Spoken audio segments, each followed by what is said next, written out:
Yeni bir Tesla videosundan herkese merhaba. Sizin de uzun zamandır istediğiniz, bizim de sabırsızlıkla beklediğimiz uzun yol videosu başlıyor. Öncelikle arabamızı şarj edeceğiz. Şu an %45 şarjımız var. Onu %100'e tamamlayıp yola çıkacağız. Uzun bir yolumuz olacak arkadaşlar. Toplamda 5 ülkeden geçeceğiz. Her bir ülkede biraz mola yapacağız. İlk durağımız Münih olacak. Toplamda 343 kilometre gideceğiz. Bakalım arada şarj etmeden hedefimize varabilecek miyiz? Şimdi şarj işlemini başlatıyoruz. Onu da kim yapacak? Ben yapacağım. Hadi bakalım, bakalım. başarabileceğim mi? Telefon lazım. Niye? Değil mi? Yok, telefon Ha, lazım değil. Ha dur, şöyle yapıyorduk. Fark etmedi mi hangisini çıkardım? Arkadakinin üsttekini çıkaracağım. Şunu. Evet. Tekli olan yavaş şarj. Evet arkadaşlar, bu çift girişli yani hızlı şarj. Bu alttaki de yavaş. Bunun üzerinde bir tane tuş var. Bas bakalım. Evet, bastığında kapağı açıyor. Evet, Burası da bu anda mavi yanıyor. Aynen, şu an mavide.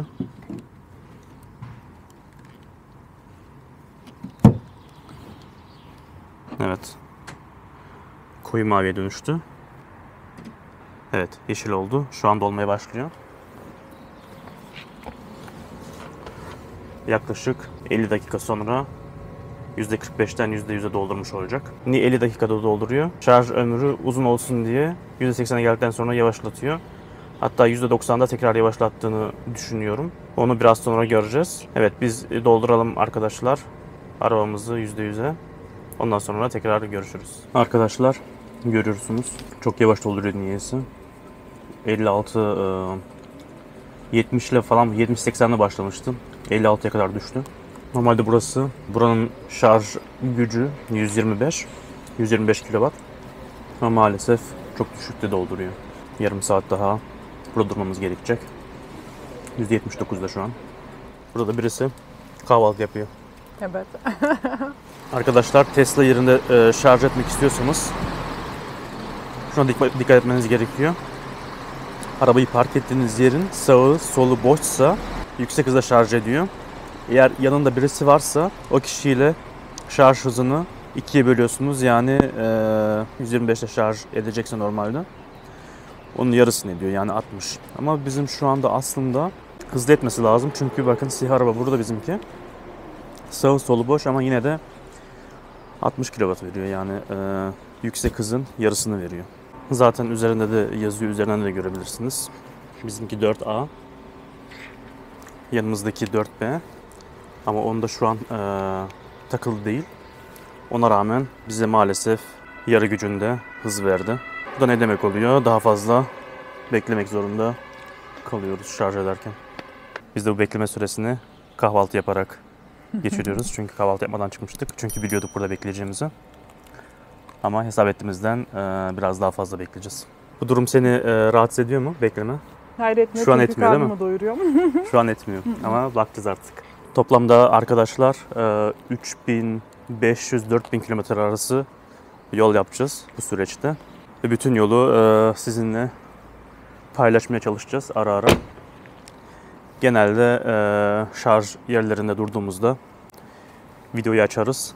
Belki yolda eğer dikkatimizi çeken bir şeyler olursa onun için de kamerayı açarız. Evet, bu şekilde. Büyük ihtimalle bu üzerindeki %100 şarjla Münih'e varamayız. Çünkü Münih 343 kilometre diye gösteriyordu buradan. Otobanda gittiğinizde arabayla 300-320 kilometre yapıyor en fazla.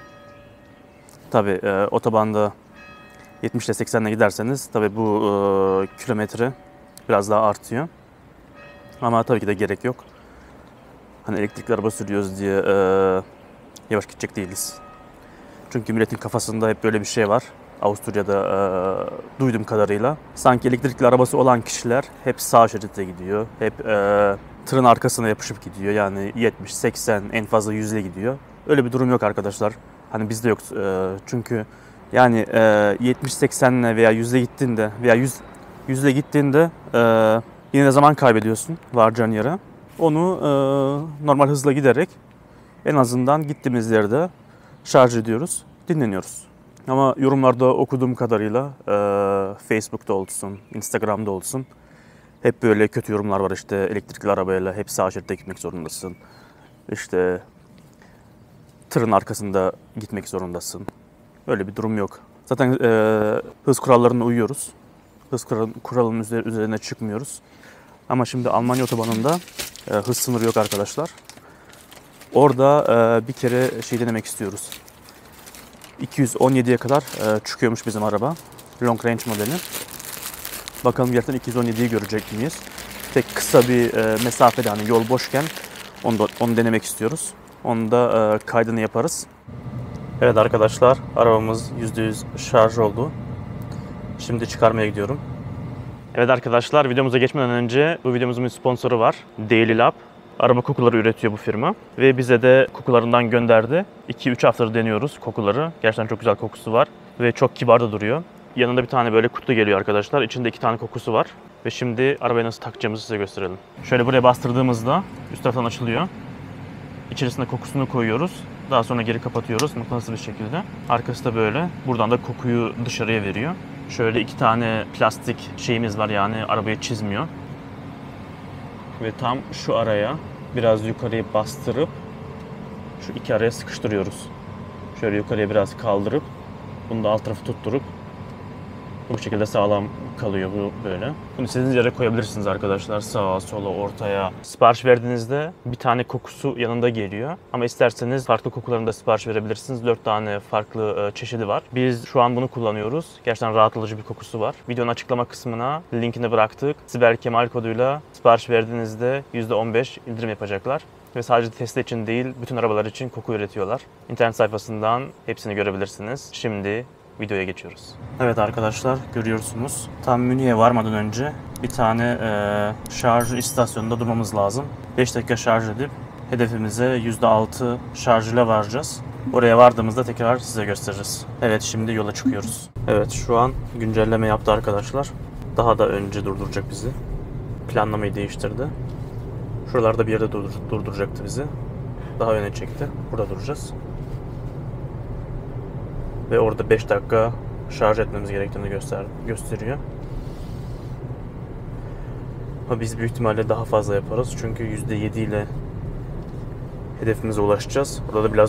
Orada biraz dolaşacağımız için ve %20 daha fazla şarj ederiz ki orada biraz daha şarjımız yeterli olsun gezmek için.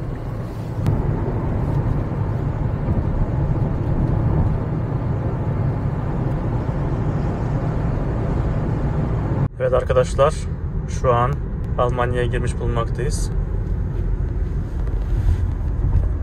Rotayı yine güncelledi. Durmadan %7 şarj ile Münih'te olacağımızı söylüyor. Bakalım. Ama sanırım biz Münih'e varmadan en sonki Tesla şarj istasyonunda duracağız. Orada biraz şarj edeceğiz arabayı. Çünkü %7 ile şehir içinde çok dolaşamayız. Yolculuk nasıl gidiyor? İyi gidiyor, güzel. Az kaldı. Bursa'ya çıktık. Almanya topraklarındayız. Evet arkadaşlar, birazdan görüşürüz. Evet arkadaşlar, Sibel biraz hızlı sürdü arabayı. Hızlı sürünce %1 ile hedefimize varacağız diye gösteriyor. Eğer 110'la gidersek, 110'la gitmezsek yolda kalacağız. Ama Münih'le şimdiki yerimizin arasında bir tane Tesla şarj yeri var. Oraya bizi yönlendirmiyor. Kendimiz sonra internetten baktık, aradık, bulduk adresi. Yani o biraz sıkıntılı geldi bize. Rotayı değiştirmiyor. Rotayı değiştirmiyor yani. Tamam, görüyor yani varamayacağız. En yakın şarj istasyonuna aslında yönlendirmesi lazım. Yönlendirmiyor. Onu da mecbur kendimiz buradan girmek zorunda kaldık. Evet. %5 ile o şarj istasyonuna varacağız. Tabi hızımızı biraz düşürdük şimdi. varabilelim diye. Çünkü Sibel biraz hızlı sürdü. 170, 180, 190. Arkadaşlar bas dedi bana. Bir görelim dedi en son ne kadar gidiyor diye dedi. Ben de o kadar basamasam da bastım yine. Ben sandım ki şey yapacak, bizi yönlendirecek bir sonraki. Yani en yakın şarj istasyonuna ama yapmadı maalesef. Yani bu biraz can sıktı. Aynen. Bakalım varabilecek miyiz acaba? %5 ile hedefimize. Ben bayağı yavaşladım, varalım artık bence. Hiç olmadı itekleriz ya, ne yapacağız? Aynen, son birkaç kilometreyi artık arkadan ben ittiririm. Aynen. Sen de sürersin. Aynen. Ya da otoplaza getiririz, ikimiz itekleriz. Evet. Başta yola çıktığımızda bir önceki Tesla şarj yerinde durup biraz doldurun diye gösteriyordu. Sonra inşaat vardı işte yolda. İster istemez hız limitinin altında gittik. Ondan sonra bize şey gösterdi işte %7-8 ile hedefinize varabilirsiniz gibisinden. Sonra basınca tekrar aslında değiştirmesi lazım rotamızı. Değiştirmedim. Yani bakalım. Evet arkadaşlar, eğer varırsak oraya videoya devam ederiz oradan. Varamazsak eğer yine de videoya devam ederiz. Bu sefer de yolda kaldığımızı çekeriz. Evet, %7 şarj ile geldik arkadaşlar. Münih'e varmadan 19 kilometre öncesinde bir tane şarj istasyonu var. Tesla'ların. Burada böyle bir sürü sıra şarj istasyonu var. Ve arka tarafta da var. Şöyle göstereyim. Bir de ne var? Evet, hemen zaten burada fabrikası da var. Veya galerisi. Tesla'nın hemen yanına yapmışlar. Burada yan tarafta da yemek yiyebileceğimiz yerler var. KFC, L'Osteria, McDonald's gibi. Bekliyorum ben. Sen şeysin, bizim şarj görevlisi.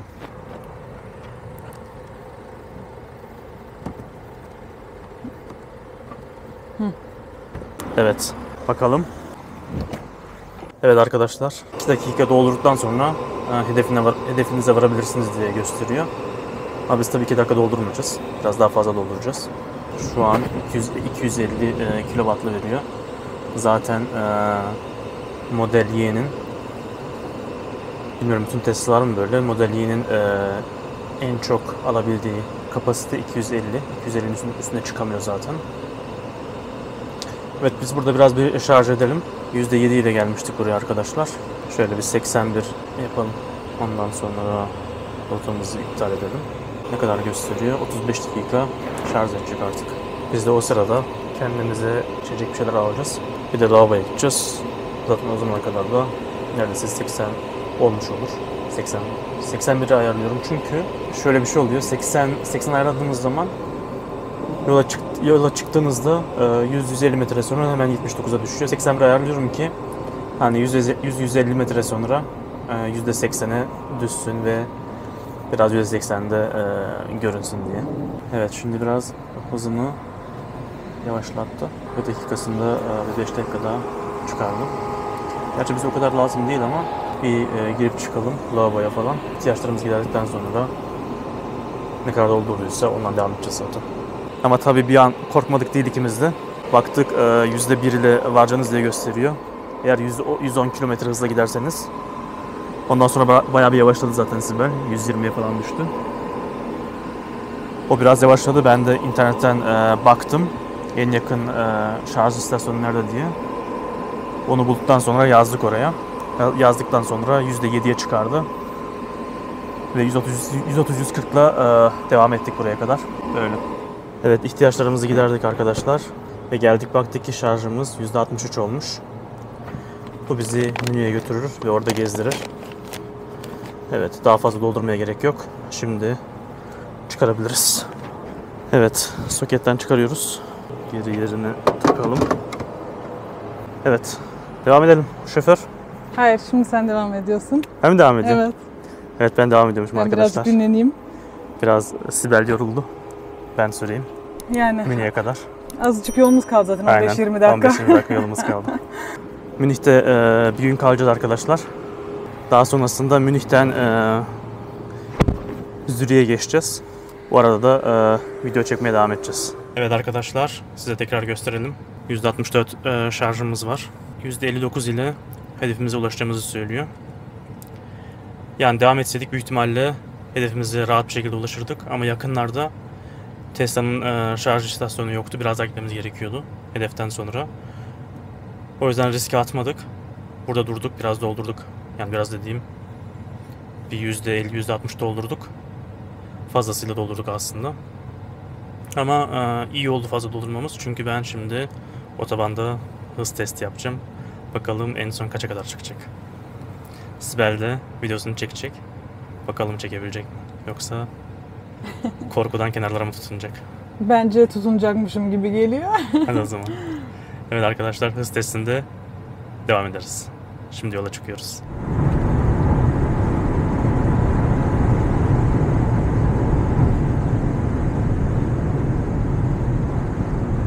Evet, ilk denememiz başarısız.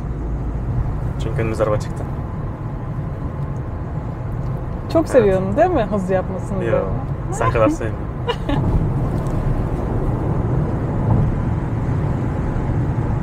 Evet, Bu da başarısız. bu da başarısız çünkü önümüzde araba var.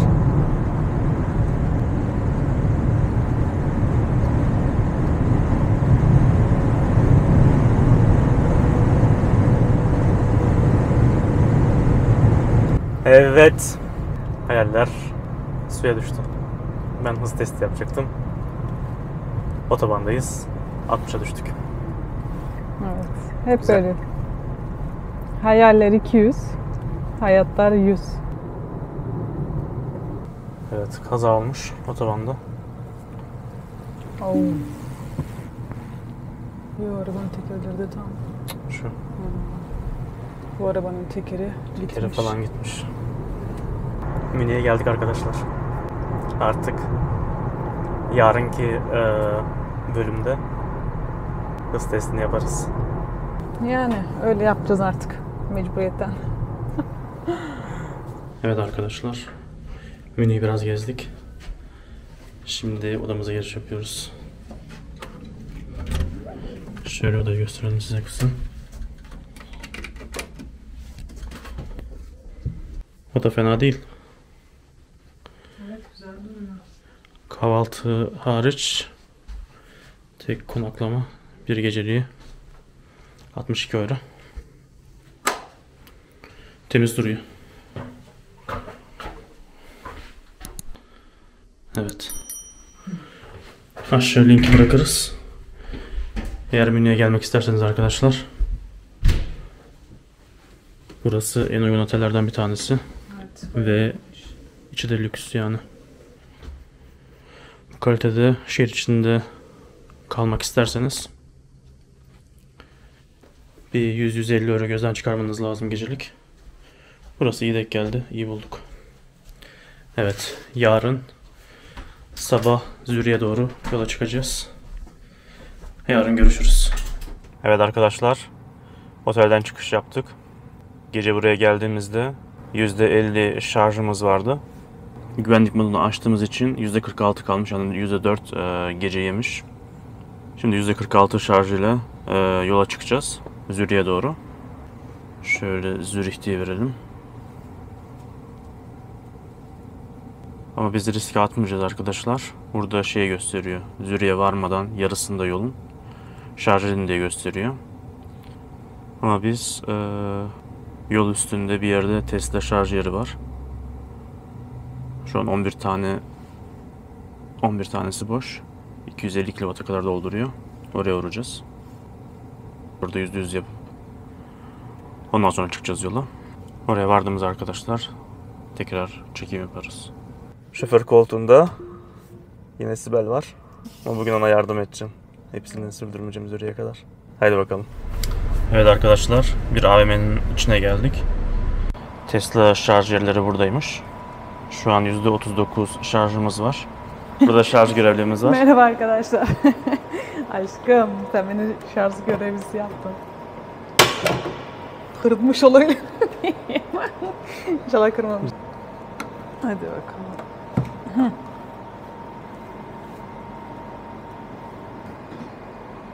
Evet. Navigasyonu kapatalım ki doğru zamanı görebilelim. Çünkü navigasyon açık olduğu zaman işte şey gösteriyor. Şu kadar zaman sonra gidebilirsin. Çünkü sana yeterli şarj doldu gibisinden. Ha, biz onu değiştirdik. Yani navigasyonu kapattım. 50 dakika sonra %100 olmuş olacak. Evet, böyle bir yer arkadaşlar. 12 tane şarj yeri var. Testaya ayrılmış. Otoparkın ücreti de 1 saatliği 2 euro. Yani 2 euro çok değil aslında baktığımız zaman. Şimdi burada bir kahvaltı yapacağız. Zaten o zaman içinde de büyük ihtimalle dolmuş olur. Evet, şöyle bir kahvaltı yapacağız arkadaşlar. Mozzarellalı dürüm var. Bir de Sibel'inki de Benimki de domatesli falan. domatesli, peynirli Aynen. ekmek.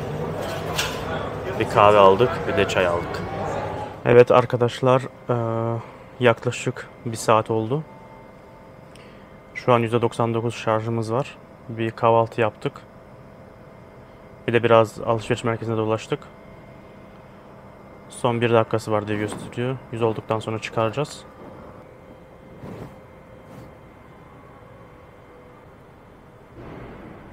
Evet, %100 oldu ve bitirdik. Şuraya basıyoruz ve kabloyu çıkarabiliyoruz. Evet. Evet, Çıkar. ben bekliyorum burada zaten. Hı hı.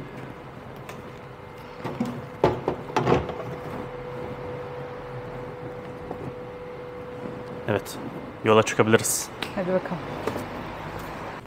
Zürich'e vardığımızda %22 şarjımız olacağını gösteriyor. Bakalım %22 mi olacak yoksa yine 1'e mi düşüreceğiz? Evet, bugün artık otoban testini yapmaya çalışacağım. 217'yi görebileceğiz mi bakalım. Haydi yola çıkıyoruz. Haydi çıkalım arkadaşlar. Takipte kalmayı unutmayın. Abone olun arkadaşlar. Evet, 222'yi gördük arkadaşlar. Ve daha fazla gitmiyor maalesef. Yavaşlıyorum. Yani fabrika verilerinde yazan 217 doğru değil. 222 basabiliyorsunuz. Almanya'dan çıktık. Kısa Avusturya'ya girdik. Şimdi İsviçre'ye gireceğiz. İsviçre'de bildiğiniz gibi Avrupa ülkesi değil ama gümrük kontrolü de yok galiba. Burası tam 3 ülkeyi bağlayan bir yer. Almanya, Avusturya ve İsviçre.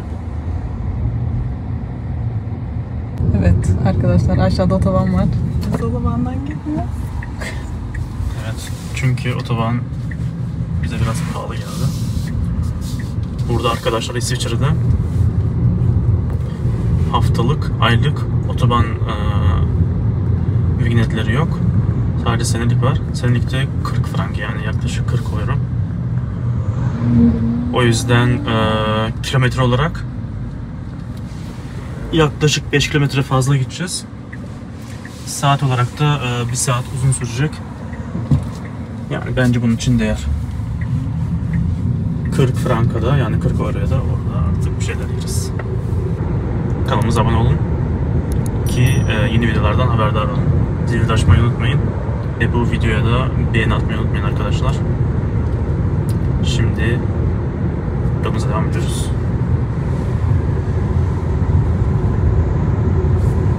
Şurası otoban arkadaşlar. Burası bizim gittiğimiz yol. Buradan zenginler gidiyor. Buradan fakirler.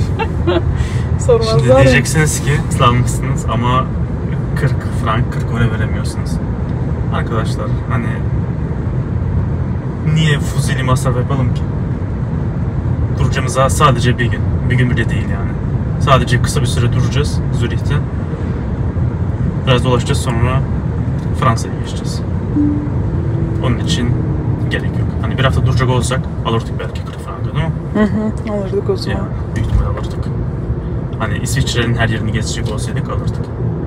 Ama sadece Zürih'e gideceğiz. Oradan devam. Zaten İsviçre de çok büyük bir ülke değil. Hemen bitiyor. Böyle köylerin arasından gideceğiz. Böyle birazcık sizlere de gösterelim arkadaşlar. Yani. Never break, always fight, never quit, do it right, play the game, win it life, have no shame, there's no time, feel the pain, live the grind, I could change, in my mind, pick a lane, commit and climb, the only way to win it life, I never... Evet arkadaşlar, Super şarj yerine geldik İsviçre'de. %24 şarjımız var. Burada dolduracağız işte biraz. 80 yaparız herhalde büyük ihtimalle. Ki Zürih'te biraz şeyimiz olsun gezmek için. Şu an Zürih'e gitsek %12. Aynen. Yani %12 harcayacak Zürih'e kadar.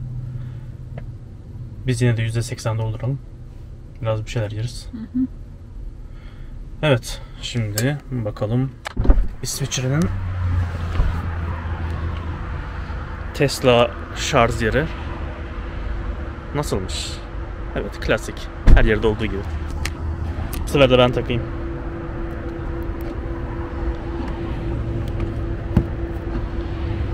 Evet.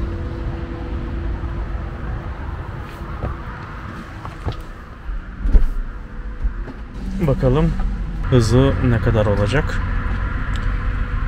124'e kadar çıktı. 149 oldu. 167. 183. 194. 200. 204. 204'e sabitledi. 204 bayağı iyi. 200 civarında şu an dolduruyor. 193 200 civarında. Yarım saat sonra %81 olacak diye gösteriyor. %26'dan. Biz de bir şeyler yemeye gideceğiz şimdi. Evet, bir de şunu göstereyim size. Burada frank geçtiği için franktan hesap ediyor. Yani frankı euroya vurduğumuzda hemen hemen birebir aynı. Evet, dolsun. Yola çıktığımızda bir daha açarız videoyu arkadaşlar. Bu arada çok güzel. 28 derece şu an. O yüzden güneş gözlüğümüzü takalım. Haydi. Şöyle göstereyim size. Burada da 2 Tesla var. Diğer tarafta 5 tane Tesla var.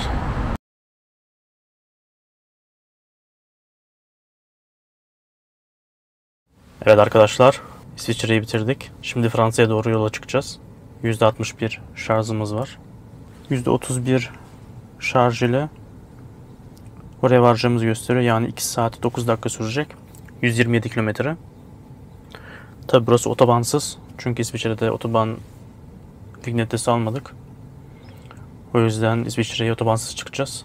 Daha sonra Fransa'ya girdiğimizde otobanlı yolda devam edeceğiz. Oraya vardığımız arkadaşlar tekrar videoyu açarız. Biraz yorulduk.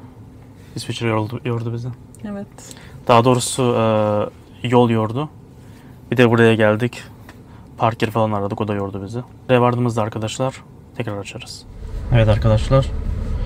İlk Supa şarj yerimize geldik. Mulhouse'da, Fransa'da.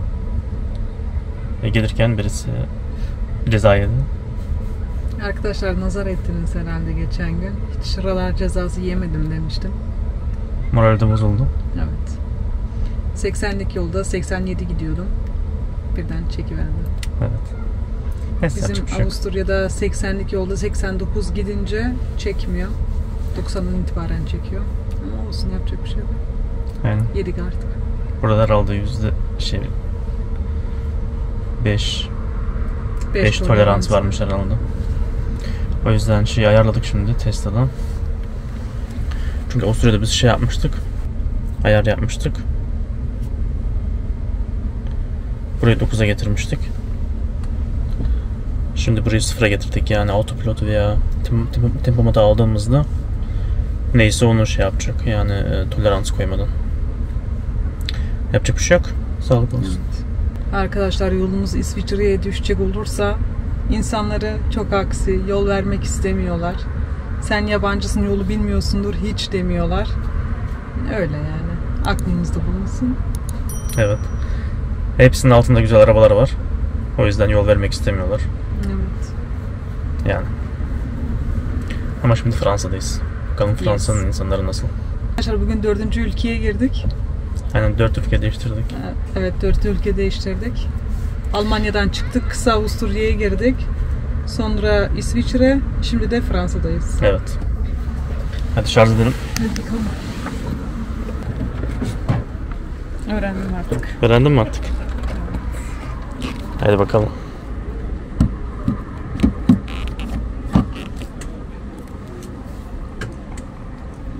Fulle bakalım. Evet arkadaşlar, şarjı taktık. Şimdi hızlanmaya başlıyor. Bakalım kaçla verecek. Evet. 147'ye çıktı. Şu an 146 ile veriyor.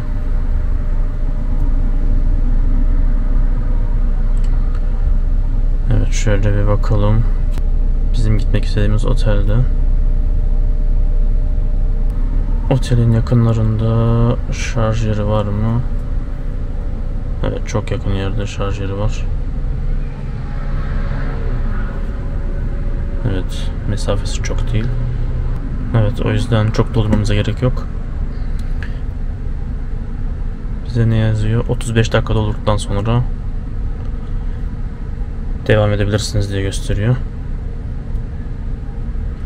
Zaten biraz da yorulduk. 35 dakika iyi gelecek bize. Arkadaşlar burada hava çok güzel. Püfür esiyor. Arkadaşlar ne eksik biliyor musunuz bu Tesla şarj yerinde? Cam silmek için hiçbir şey yok ya. Böyle o kadar çok sinek oldu ki arabanın camı. Silebileceğimiz pek bir şey yok. Arabanın bagajında cam sil falan var. Onunla idare ediyoruz. Ama güzel yapıyor gerçi. Tertemiz yapıyor. Size birazcık Fransa'yı göstereyim mi arkadaşlar? Fransa'da Kemal. Evet. Çok ıssız bir yere. Issız derken yani otelin şeyindeyiz. Otel. Evet. Golden Tulip. Yani Burada da Ibis Otel var. Ibis Otel çok tanıdık bir otel zaten. Evet arkadaşlar. %99 şarj ettik. Varacağımız yer 319 kilometre. %32 şarjımız kalacak oraya vardığımızda. Bakalım doğru çıkacak mı? Biraz fazla doldurduk. Yani %20 falan, %20, %30 fazla doldurduk. Geçenki gibi olmasın diye. Ama daha karar vermedik. Belki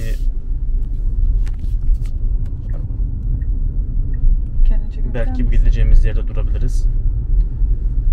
Ya da biraz daha devam edip Paris'e yakın bir yerde kalabiliriz. Daha otelimizi de rezerve etmedik. Onu yolda düşüneceğiz artık. Çünkü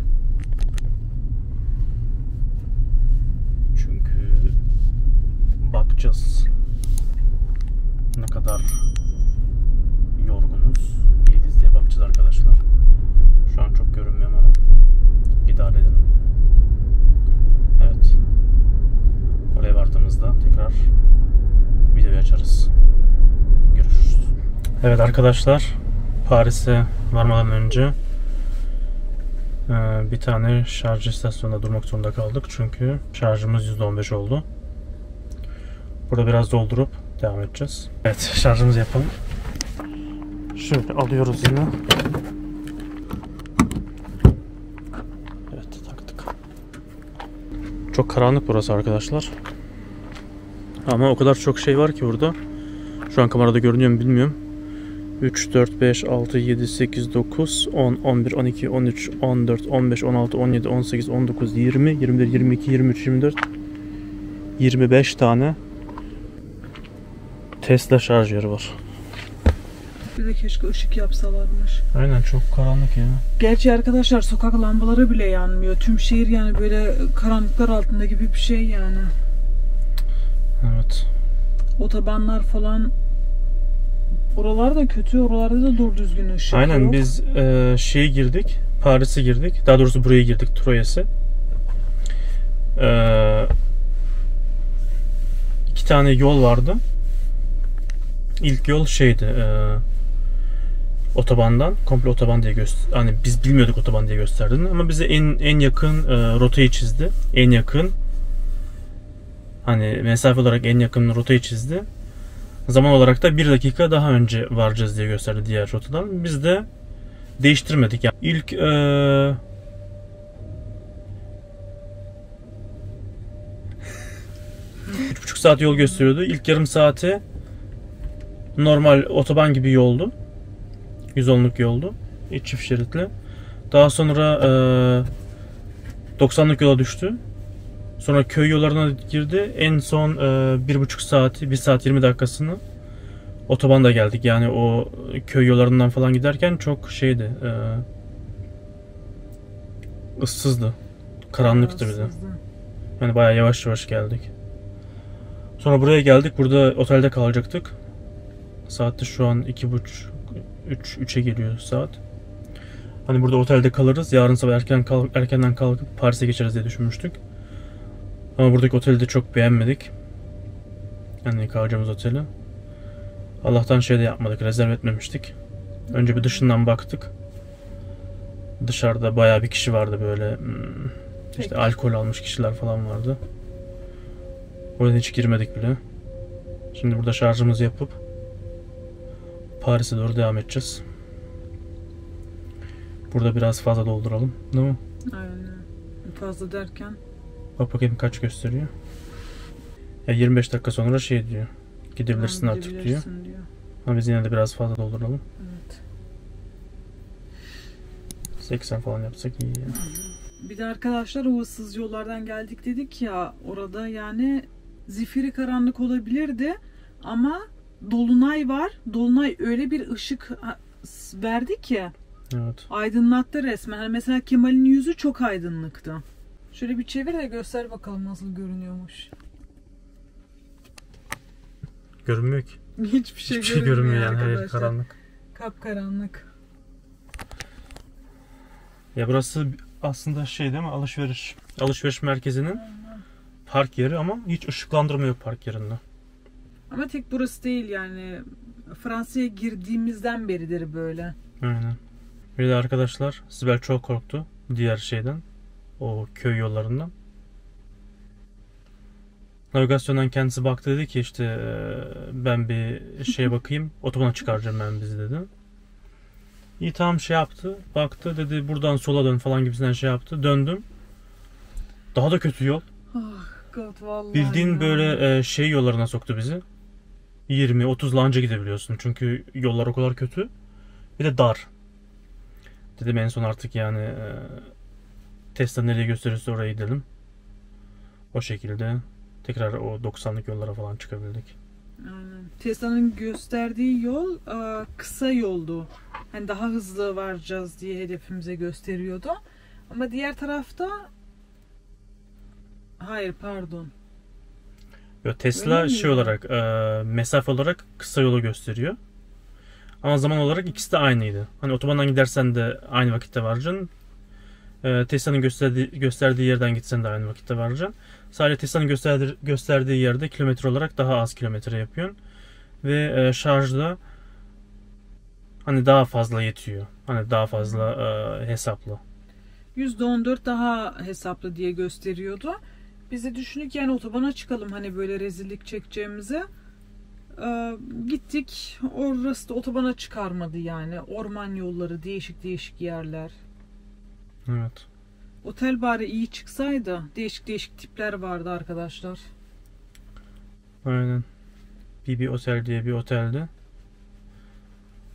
Sonra BB... biraz daha ileri gittik. Şey vardı orada. Ibis Otel vardı. Hani dünyaca ünlü. Orada da fiyatları tabii çıkarmışlar. Hani son dakika gelenler olursa İşte biraz daha fazla para kazanalım diye. Yani %50 çıkarmışlar. Başka bir tane otel vardı. Başka bir tane otel vardı arkadaşlar. Oraya bari bir bakalım dedik. Tam böyle girişte bilardo oynanan yer var. Yani tek bir tane masa var. Allah nasıl baktılar bize ya. Aynen. Çok fena. Gençler vardı içeride değil mi? Genç orta yaşlı.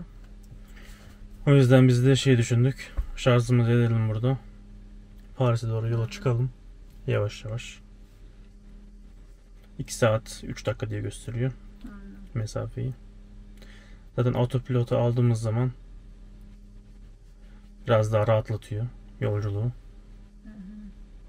O şekilde yavaş yavaş artık Paris'e gideceğiz. Orada bir otelde kalırız. Evet arkadaşlar, yola çıktığımızda tekrar açarız.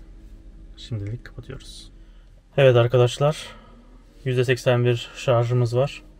Paris'e de %30'la varacağız diye gösteriyor. Bakalım %30'la varabilecek miyiz? Evet, 2 saatlik yolumuz var yaklaşık. 2 saat sonra Paris'teyiz. Evet, Paris'te görüşürüz. Merhaba arkadaşlar. Biz dün gece devam edemedik maalesef. Bir tane benzinliğe çektik. Şehir benzinliğine. Orada 2-3 saat uyuduk. Biraz güvenli geldi zaten burası da. Şey falan da var. Böyle şarj istasyonları falan da var ama şarj etmedik arabayı. Çünkü yeterince şarjımız vardı. Arabanın kamp modusunu denedik. Bayağı da rahat uyuduk. Kamp modusunda şöyle oluyor arkadaşlar. Isıyı ayarlıyorsunuz. Arabanın içindeki olması gereken ısıyı. Aynı şey gibi düşünün. Otel odasında ayarlıyorsunuz dereceyi. İçindeki havayı temizliyor ama çok böyle aşırı derecede hızlı çalışmıyor. İçerideki kötü havayı da içine çekiyor. Yani uyuduk bayağı bir 2-3 saat. 2-3 saat rahat uyuduk. Şimdi de bir kahve aldık. Croissant aldık. Şimdi onları yiyip Paris'e doğru devam edeceğiz. Büyük ihtimalle biraz dolaşacağız Paris'te. Ondan sonra otelimizde check-in yapacağız. Hazırlanacağız, ondan sonra da gezmeye çıkacağız artık. Evet, böyle oldu. Ve işte kamp modusu açıkken ne kadar şarj edildiğini merak ediyorsanız %2, şarj yedi toplamda 2-3 saatte. Yani çok aşırı değil. Ama bizi rahat bir şekilde uyuttu. Evet arkadaşlar, şimdi yola çıkıyoruz. Size bir benzinliği göstereyim. Benzinlik böyle bir benzinlik. Ön tarafında benzin doldurma yeri var. Şöyle sol tarafta şarj istasyonları var. Başka bir şirketin şarj istasyonları var. Onları da göstereyim size yakından. Neredeyse bütün ülkelerde artık yaygınlaşmaya başladı bu şarj istasyonları. Benzin istasyonlarının yanında böyle şarj istasyonları var.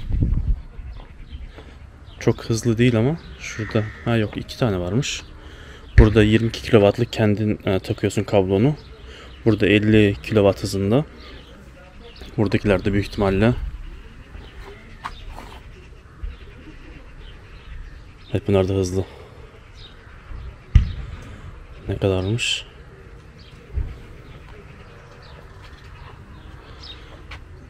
Ne kadar olduğu yazmıyor ama hızlı şarj bunlar. 300 veriyor. Nasıl yapmanız gerektiğini de gösteriyor. En az 300 veriyor. Bizim araba zaten en fazla 250 alıyor. 77 kW bataryası var. Yani 20 dakika sürmeden aslında %0'dan %100'e ulaşması lazım ama bildiğiniz gibi %80'e gelince yavaşlıyor. Ama yine de 10-15 dakikada %20'den %80'e ulaşıyor yani buraya taksaydık. Ama bizim yeterince şarjımız olduğu için takmadık. Bizi bu şarj Paris'e kadar götürecek. Evet arkadaşlar, şimdi Paris'e gidiyoruz. Orada tekrar açarım. Evet arkadaşlar, şu an şarjımız %10. Paris'te biraz dolaştık. Şimdi süper şarj yerine geldik. Burada biraz şarj edeceğiz. O şarj olurken biz de bir şeyler içmeye gideceğiz. Evet arkadaşlar, %99'a doldu şarjımız. Şimdi çıkaracağım. Çünkü yemek sipariş verdik. Yemeği yiyene kadar %100 olacak. %100 olduktan sonra 5 dakika zamanı var çıkarmak için. Yoksa 5 dakika sonunda her dakika başına 1 oraya kadar bloke ücret alıyorlar. O yüzden yemeğimiz gelmeden geleyim dedim. Ve çıkaracağım şimdi bunu.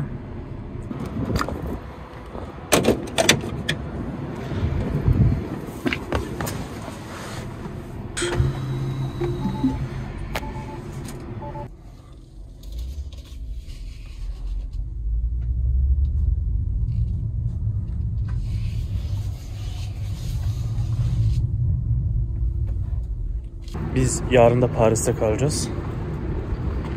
Yani dolaşacağız yarın Paris'e. Büyük ihtimalle yine kalırız. Daha sonraki günde Belçika'ya geçeceğiz. Belçika'ya geçerken tekrar videoyu açarım arkadaşlar. O zamana kadar görüşürüz. Evet arkadaşlar, Paris'ten çıkıyoruz şimdi. Bayağı yoğun bir trafik var. Şöyle göstereyim size. İstanbul trafiğini aratmıyor. Şarjımız da şu an %80. %65 ile bir sonraki şarj istasyonuna varacağız. Bunu kendimiz girdik. Bize önerdiği şarj istasyonu daha da uzaktaydı. %4 ile oraya varacağınız diye gösteriyordu. Geçen tecrübe ettik arkadaşlar Münih'e giderken. Orada aynı şekilde %7 ile varacağınız diye gösteriyordu. Ama bayağı bir düşmüştü. O yüzden daha önceki şarj istasyonunda şarj ettik ve rahat rahat yolumuza devam ettik. Şimdi aynı şekilde ondan bir önceki şarj istasyonunda duracağız ve arabayı biraz şarj edeceğiz. Evet, burada da yorgun bir Sibel var. Evet, yoruldum arkadaşlar. Paris yordu bizi. Evet. Çok karışık arkadaşlar Paris. İstanbul Arabayla gibi hiç gelinmez. arkadaşlar. Yani arabayla gelecekseniz gerçekten çok sıkıntılı. Arabayla gelecekseniz arabanızı bırakın bir yere, yaya devam edin veya scooter kiralayın. Aynen. Rahat bir yere bırakın arabayı. Eğer otelin şeyi varsa, park yeri varsa orada bırakın. Metroyla, ondan sonra scooterla, bisikletle gideceğiniz yere de gidebilirsiniz. Biz o hatayı yaptık. Siz yapmayın.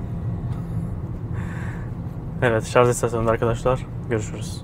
Evet arkadaşlar, bir sonraki Supra şarj yerine geldik. %67 şarjımızla. Böyle devam etseydik -9 ile bir üstele varacaktık. O yüzden burada biraz şarj edeceğiz. Yaklaşık 20 dakika diye gösteriyor. Burası hani bir üstele vardığımızda %20 %30 arası olursa bizim için daha iyi olur. O zaman kadar dolduracağız. Evet arkadaşlar, ben yetiştim. Nereye yetiştin? Onu çıkarabilirsin ki aslında. Evet. Evet, ben yetiştim, açıyorum. Evet.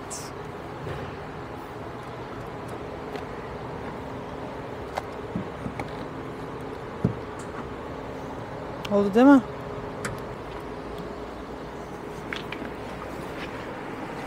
Evet, şarj etmeye başlayacak şimdi. Evet, başladı. Evet, %67'de şu an 87 kW veriyor. Bayağı yavaş veriyor. Ama biraz fazla da zaten şey var. Tesla'lar var burada. O yüzden de yavaş veriyor olabilir. Şöyle göstereyim arkadaşlar size. Burada şöyle Tesla'lar var sırayla. Yanlış saymadıysam 6 tane Tesla şarjeri var. Evet, biz de biraz burada şu yeni aldığımız çikolatayı deneyelim. Paris vlogumuzu izleyebilirsiniz. Evet, böyle bir şey aldık Paris'ten. Avusturya'da yok, onu deneyeceğiz şimdi. Paris'te böyle oturmak için banklar pek fazla yok arkadaşlar. O yüzden hani ya ayaküstü yemeniz, atıştırmanız lazım bir şeylere veya bir lokale oturmanız lazım. O yüzden biz de şimdi böyle bir sakin bir yere geldik. Çikolatanın tadına bakacağız. Sizinle de birazcık sohbet edelim dedik. Ben çok merak ediyorum tadını, sen. Hadi bakalım. Red Bull da tabii ki de olmazsa olmaz. Böyle bir şey. Şeye benziyor. Neydi? Buna benzer var değil mi? Gold kaplamalı. Babanın çok sevdiğinden. İsmi ne? Neyse baba sen yazarsın yorumlara, bizim aklımıza gelmedi. Ferrero mu oyunu? Hiç aklımda yok şu anda. Bu şekilde olanı var. Bir de baklava dilimi şeklinde olanı var. Bakalım tadı aynı mı?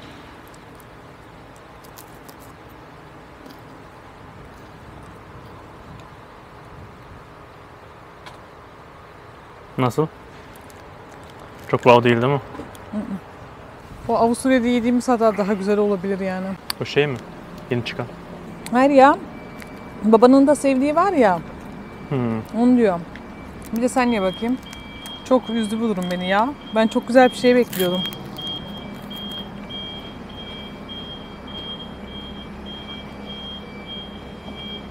Okey ya. Yani.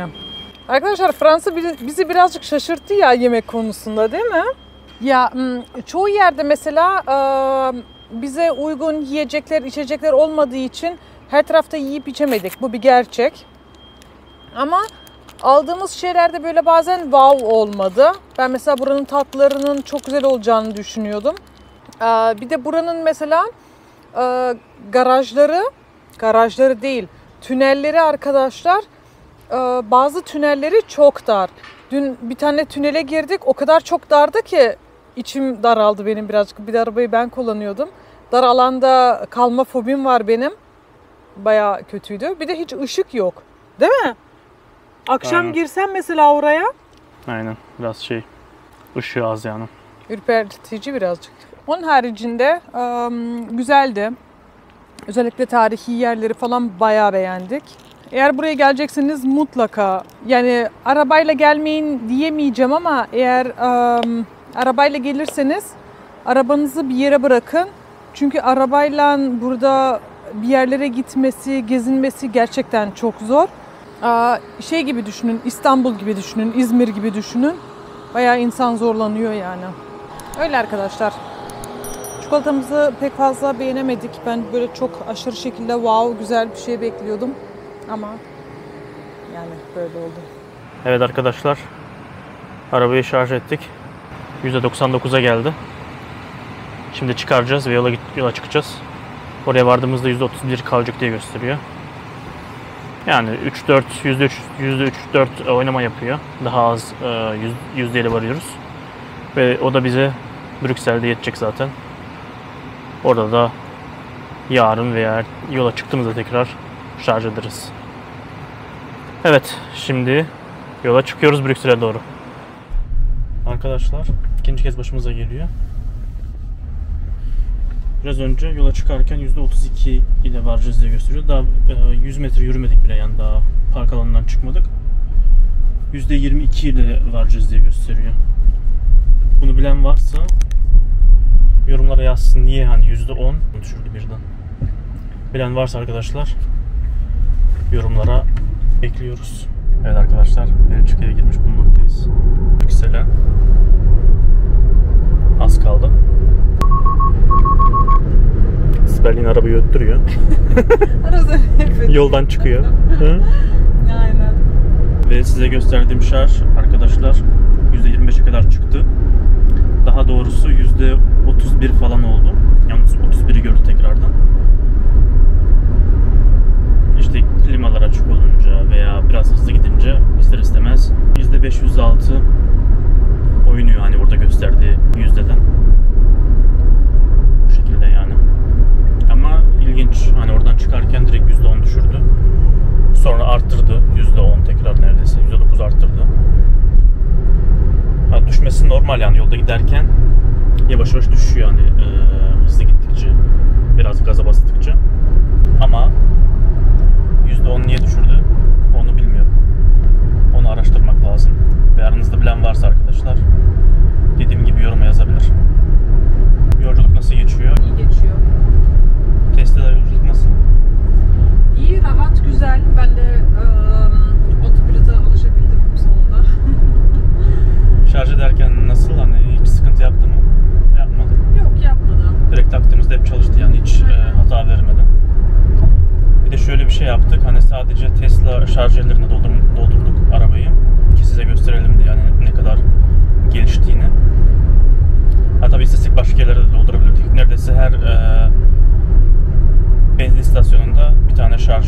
Yani bir tane şarjör dedim yani şarjörleri var. İstesek oralarda da doldurabilirdik ama Tesla'da doldurmak istedik çünkü bedava şeyimiz vardı, kilometremiz vardı. Yaklaşık 3500 falan da galiba çıkarken yola. Onu bu Avrupa turunda bitireceğiz. Bir de size de gösterelim istedik arkadaşlar. Tesla supercharger yerlerinde ne kadar oluyor, nasıl oluyor diye. Evet, onların hepsinden not aldık. Evet. Her doldurduğumuz yerde altına yazacağız arkadaşlar. Videoda görürsünüz zaten. Hani bedava olmasaydı ne kadar ödemiş olacaktık. Ama hesap ettiğinizde en uygun yine Tesla'nın supercharger'ı. Diğer taraflarda baktık. Mesela Fransa'da Total benzinliği var. Orada 59 cent. Yani en uygunu 59 cent'e gördüm. Ya da 50 cent mi öyle bir şeydi. 50 cent veya 59 cent'e gördüm en uygun. Daha uygununu görmedim. Ama Tesla'larda tabii ülkeden fark ediyor. Hatta Fransa'da galiba daha uygun. Avusturya ve Almanya'ya göre. Avusturya'da 40 cent civarında kilovatı. Almanya'da da biraz fazla, 1-2 cent fazla galiba. Fransa'da 31 cent falan gördüm. Öyle yani. Evet. Biz yola devam edelim arkadaşlar. Şu an Belçika'dayız. Tabelalar da değişti. Biraz daha Avusturya'ya yakın değil mi tabelalar? Benzinlik olsun, şu olsun bak. Yani birazcık daha yakın. Hem görünüyor benzinlik uzaktan. Fransa'da, arkadaşlar Fransa'da çok kötü ya. Hani çok benzinlik kaçırdık. Tam girmek istiyoruz. Böyle son dakika görüyoruz benzinlik. Uzaktan görünmüyor yani şey gibi değil.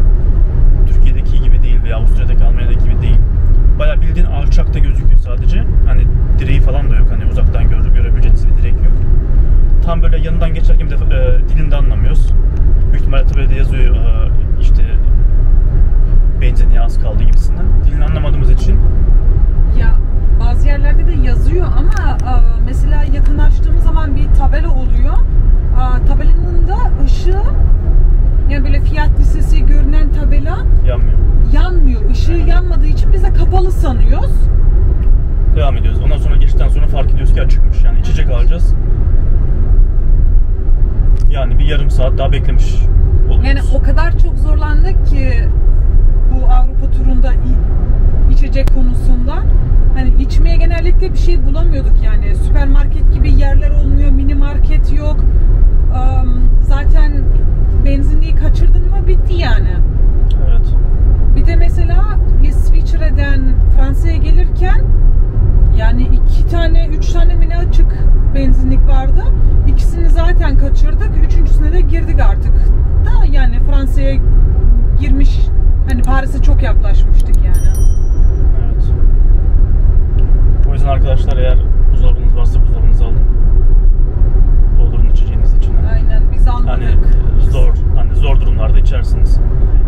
Ben düşündüm, hani Avrupa'da gidiyoruz nasıl olsa dura dura gideceğiz. Her benzinlikte alıp işte ihtiyacımız olduğu kadar alırız gibi seni düşündüm. Ama maalesef öyle olmadı. Bakalım, belki Belçika'da farklıdır. Almanya'da sıkıntı yoktu. Almanya'da yani ya, aynı Avusturya gibi. Avusturya'nın Almanya'nın gözünü yiyeyim ya. Vallahi canını yiyeyim. Yani İsviçre ile Fransa'yı çok beğenemedik. Buralarda arkadaşlar 120'lik yol ya. 120'lik yol mu olur? Zaten biliyorsunuz bir tane radar cezası yedim. İkincisini de yemek istemiyorum. Yavaş yavaş gidiyorum. 120'lik yol. Fransa'da genelde 110'luk yol vardı, otoban hariç. Plakayı çeker misin? Ay! Bilmiyorum, görüyor musunuz arkadaşlar? Yakınlaştır biraz olmazsa. Çok tatlı. Evet. BC2 Beşiktaş'tı galiba. Evet arkadaşlar, biz devam ediyoruz yola. Bir sonraki supercharger'inde tekrar açarız. Görüşürüz. Evet arkadaşlar, lambada bekliyoruz. Çocuk gösteri yapıyor. Brüksel sokakları da bu şekilde demek ki. Evet arkadaşlar, Belçika'da gezdik biraz. Uygun otel bulamadık. Pahalı oteller de aşırı pahalıydı. Zaten gezdik burayı da yeterince. Çok da gezilecek yer kalmadı. Biz de şimdi devam edeceğiz. Yaklaşık 35-36 dakika sonra Antwerp'te olacağız. Orası da galiba Belçika'da olması lazım hala. Orada iyi bir otel bulduk, uygunu ve temiz. %25 şarjımız var şu an. %10 şarjıyla oradaki super şarj yerine varacağız. Otel de zaten onun yakınında. Evet. Bakalım %10'la varabileceğiz mi oraya? Hadi bakalım. İnşallah doğru yoldan gidiyorum da. Evet. İnşallah. Evet, Sibel biraz navigasyon şeyinde çok iyi değil. Arkadaşlar navigasyonu izleyemiyor yani, hani şey yapamıyor. Yok, gerçekten iyi değilim. Hani yollar böyle beni birazcık kafamı karıştırıyor. Yani ama iyi geldim şimdiye. Yani Aynen, bir kere yol kaçırdın. tek bir kere kaçırdım. Evet. Orada da alt geçit vardı, üst geçit vardı. Ben üst geçiti seçtim. Egal. Döndük geldik. Aynen, bir şey olmaz. Bir şey olmaz. Şurada 35 dakikalık yolumuz kaldı. Hadi bakalım, basayım gaza. Evet arkadaşlar. Super şarj yerinde tekrar açarız videoyu. Böyle. Devam ediyor yolculuk. Evet arkadaşlar, %10'una geldik. Gösterdiği gibi. Yani hız yapmadık zaten. Normal hızla geldik. Şimdi dolduracağız. Belçika'da da şarj etmedim demeyeyim.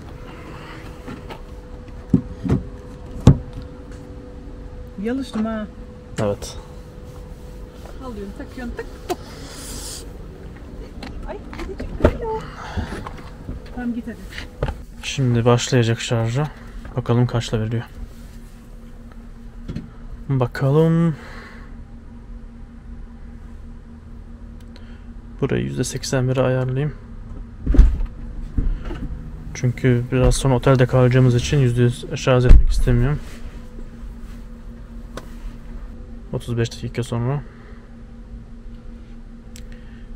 %81 olmuş olacak.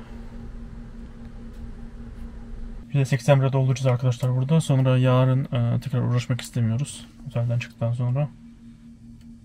Ve o şarjla işte nereye kadar giderse artık Amsterdam'a doğru gideceğiz. Bakalım.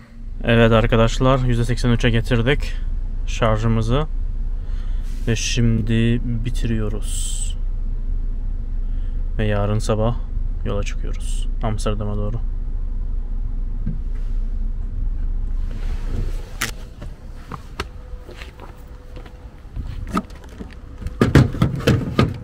Evet arkadaşlar, şu an Antwerp'e geldik. Otelimize giriş yaptık. Size şöyle oteli gösterelim. Güzel otel, temiz. Şöyle. Size burada banyosu var galiba. Yani küçük bir otel yani. Temiz de duruyor. Yarın da Antwerp'te gezeceğiz büyük ihtimalle. Daha sonra Amsterdam'a yola çıkacağız. Yarın tekrar görüşürüz. Herkese günaydın. Arkadaşlar, otelimizin manzarası bu şekilde. Oteli beğendik. Güzeldi yani, fena değildi. Kaç para verdik? Geceliğini 59 euro verdik. Yani bir gece kaldık zaten. Okeydi yani. Değil mi? Sence nasıldı? Evet, güzeldi. Beğendim ben. Aynen. Şu an göstermeyelim de yatağı. Biraz dağınık. Ama güzeldi. Evet, güzeldi gerçekten. Şimdi biraz Antwerp'i gezeceğiz. Daha sonra da Amsterdam'a doğru yola çıkacağız. Burada ütü odası falan var. Otelin koridoru da bu şekilde arkadaşlar. Güzel yani, hani eski bir yapı değil. Genelde öğrenciler falan kalıyor. Burası ütü odası. Bakalım mı?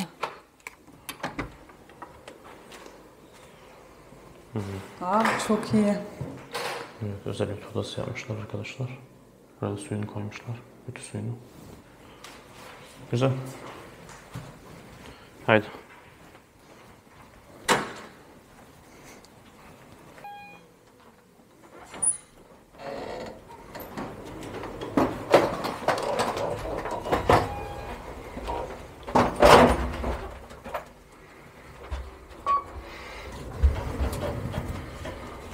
arkadaşlar burada da. Şemsiye kiralayabiliyorsunuz. İlginç. Burada da bir alet var. Check-in'i buradan yaptık. Şimdi check-out yapacağız burada. Room number 422 miydi? 422 idi. Şimdi arıyor. Bakalım bulabilecek mi?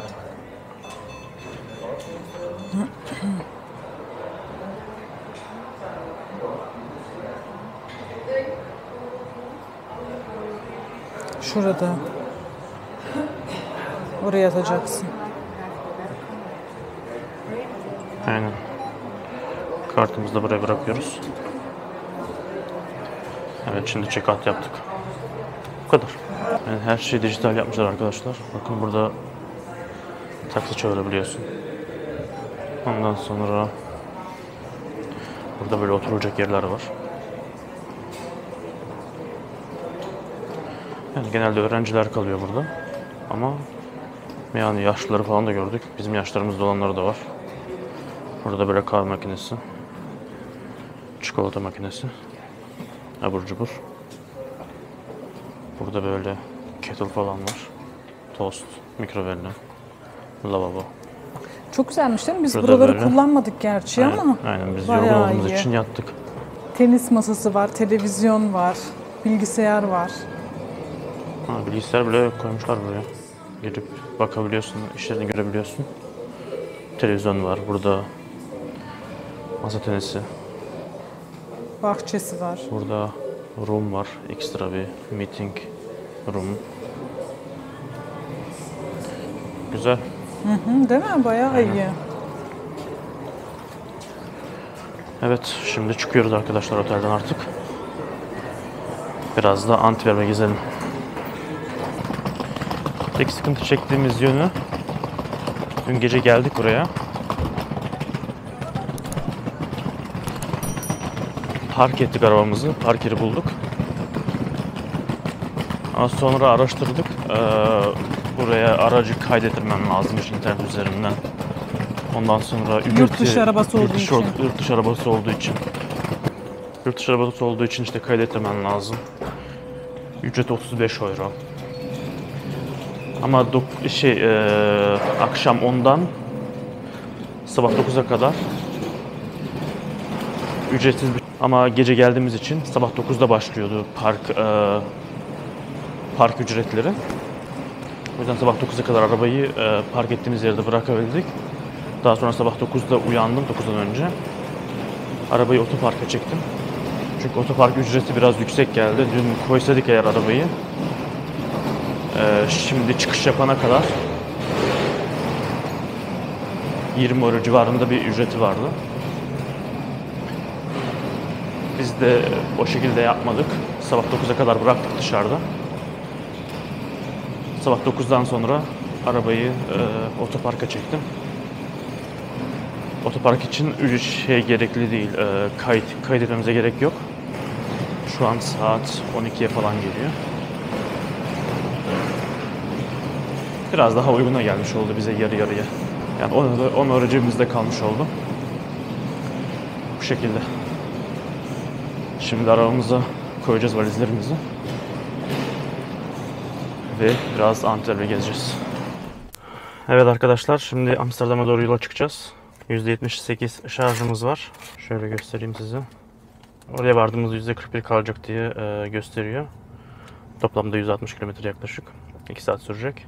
Oraya vardığımızda tekrar videoyu açarım arkadaşlar. Görüşürüz. Evet arkadaşlar, Amsterdam'a geldik. Şöyle şarjımızı gösterelim. %38 ile geldik buraya. Evet, şimdi burayı dolaşacağız biraz. Buranın parkeleri arkadaşlar acayip pahalı.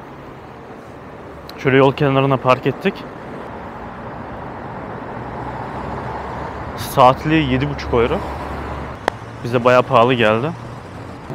Biz Avusturya'da alışkınız yani 3-4 euro ödemeye en fazla. 7,5 euro olunca biraz pahalı geldi. Ama yapacak bir şey yok. Bir kere geliyoruz. O yüzden park ettik buraya artık.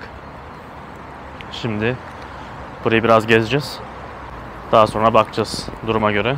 Ya burada kalırız ya da devam ederiz. Hadi. Bir sonraki süperşarj yerinde görüşürüz artık.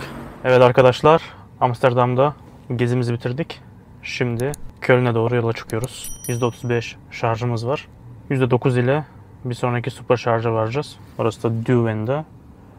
Hala Hollanda'da galiba. Orada biraz mola yapacağız. Şarj edeceğiz. 15 dakika gösteriyor ama biz biraz daha fazla yaparız. %9 ile oraya varacağımızı gösteriyor. 15 dakika şarj edeceğiz diye gösteriyor ama biz biraz daha fazla yapacağız. Köln'e %30 ile varacak gibi şarj edeceğiz. Ondan sonra bakacağız artık. Yani belki yorulacak olursak yol üstü belki otelde kalırız.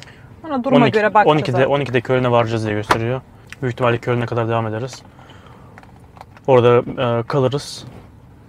Ertesi günde devam ederiz tekrar yolumuza. Köln'de gezeceğiz biraz. Yarın. Ondan sonra Bochum'a geçeriz. Bochum'da da biraz gezeceğiz. Daha sonra belki Hamburg'a geçeriz. Hamburg'a geçmezsek direkt Berlin'e geçeceğiz. Onu artık yarın videoda size söyleriz. Evet arkadaşlar, görüşürüz süperşarjöründe. Evet arkadaşlar, süperşarjörüne geldik. Duiven'de, hala Hollanda'dayız. %9 ile gösteriyordu çıktığımızda. Varacağımız şarjı. Şu an %7'deyiz. Yine de yetiştirdik. Eksi 32 gösteriyor. Yani %32 doldurmamız lazım. Biz artı 30 daha ekliyoruz. Yani %62 dolduracağız. 62 doldurduğumuz zaman 69 olacak. Biz bunu %80'e yuvarlıyoruz. Aynen. Yani %80 doldurduktan sonra yola çıkacağız rahat rahat.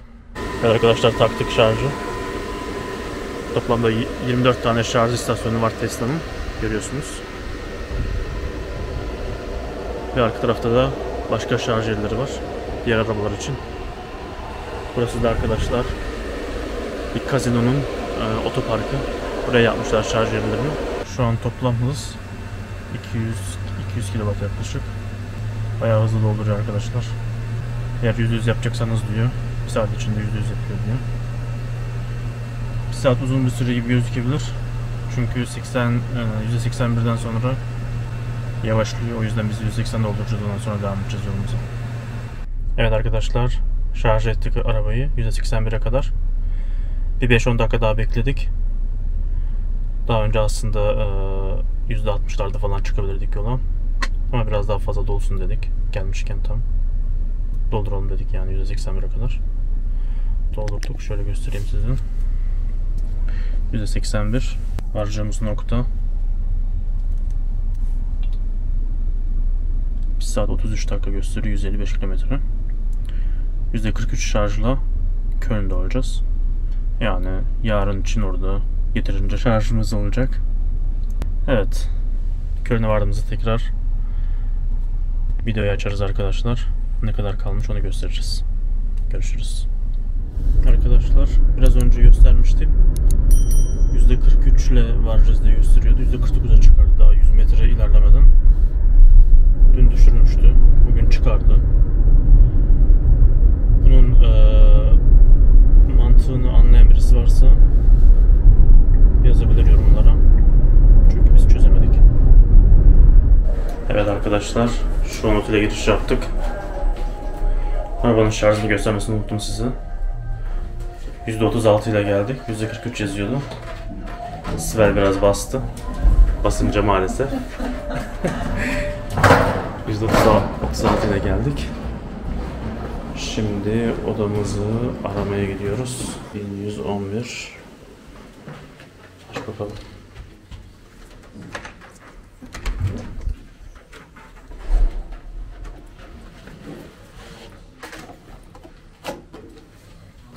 Evet arkadaşlar, odamız bu şekilde. Güzel. Çok büyük değil ama fena değil. Bize yeter. Bir gece zaten. Nasıl? Değil mi? Güzel. Arkadaşlar benden önce siz gördünüz. Güzel. Banyosu da bayağı büyük. Bakayım. Bayağı iyi. Oo, bayağı geniş. Böyle arkadaşlar. Evet, artık yarın tekrar videoya devam ederiz arkadaşlar. Bize iyi uykular, iyi istirahatler. Evet arkadaşlar, Köln'deki gezimizi de bitirdik. %28 şarjımız var. Bochum'a gideceğiz ve oraya varmadan önce bir tane süper şarjında durmamız lazım. %10 da oraya varacağız. Orada şarj edip devam edeceğiz. Köln nasıldı? Güzeldi. İyiydi değil mi? Yani güzeldi. Cami, ondan sonra kilise bayağı güzeldi. Yani özellikle cami var ya, gerçekten müthişti. Buraya gelirseniz mutlaka gidin. Evet, onu da diğer videomuzda izleyebilirsiniz arkadaşlar. Köln videomuzda. Evet, süper şarjörüne vardığımızda tekrar görüşürüz. Evet arkadaşlar, süper şarjörüne geldik. Şu an şarjımız %10 görüyorsunuz. Anlatmaya hiç gerek yok arkadaşlar. %10. Burada dolduracağız varacağımız yere. Gerçi devam etsek %4'le varacakmışız ama onun yakınında büyük ihtimalle şarj istasyonu yok diyecektim. Ama varmış. Ama biz yine de risk atmadık çünkü otobanda biraz bastığımız için çabuk azalabiliyor. O yüzden burada biraz dolduracağız. Orada tekrar doldururuz. Yeterince dolduralım burada. Oraya gidecek kadar. Evet arkadaşlar, Kemal Almanya'da bastığı için. Ne yapayım? Otobanlar sınırsız. Ya. O yüzden biraz bastık. Evet. Evet arkadaşlar. Takıyoruz.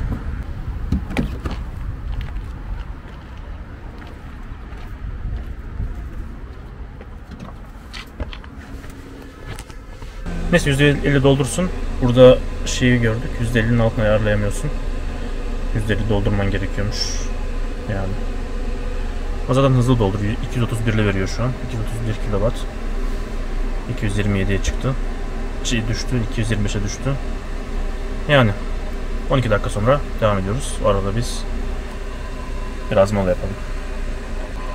Hadi görüşürüz. Evet arkadaşlar, ihtiyaç molası yaptık. Ve geri geldiğimizde gördük ki şarj %64'e çıkmış. Yani %54 doldurmuşuz. Bu bize şimdilik yeterli. Evet, yola çıkabiliriz.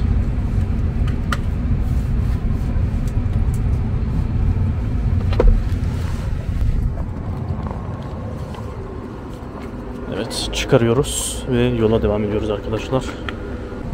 Bir sonraki durağımızda görüşürüz. Evet arkadaşlar, hedefimize geldik. Şu an Bochum'dayız.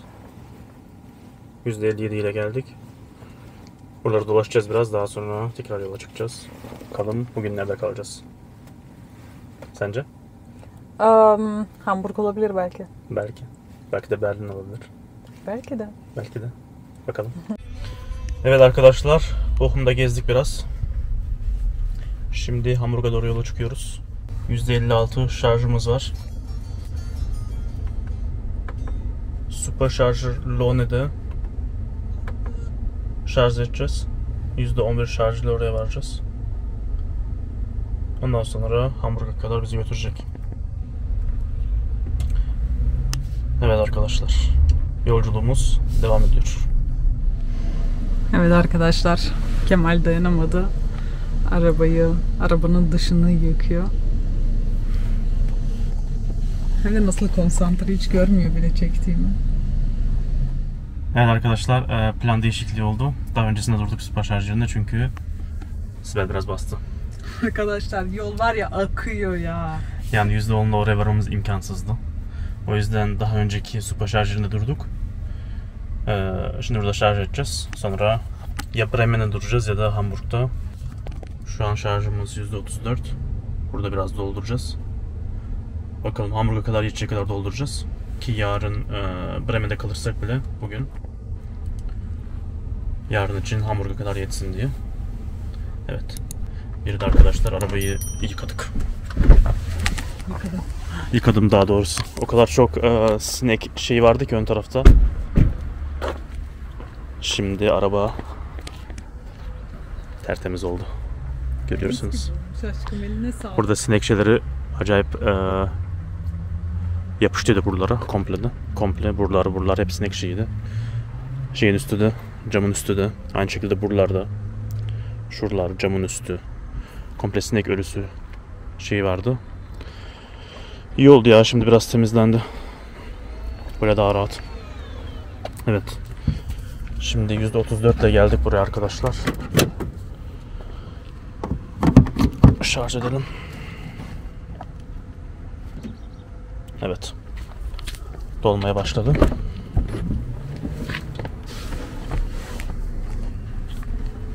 %100 ayarlı şu an. Ben buraya Hamburg'a giriyorum.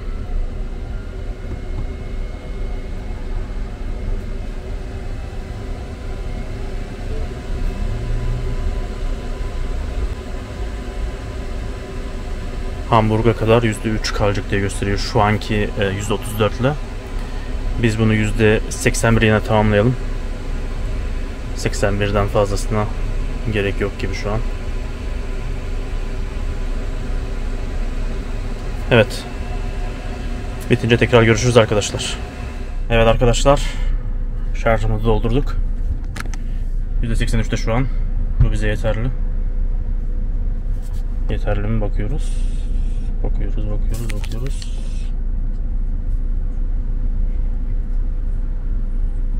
Hamburg.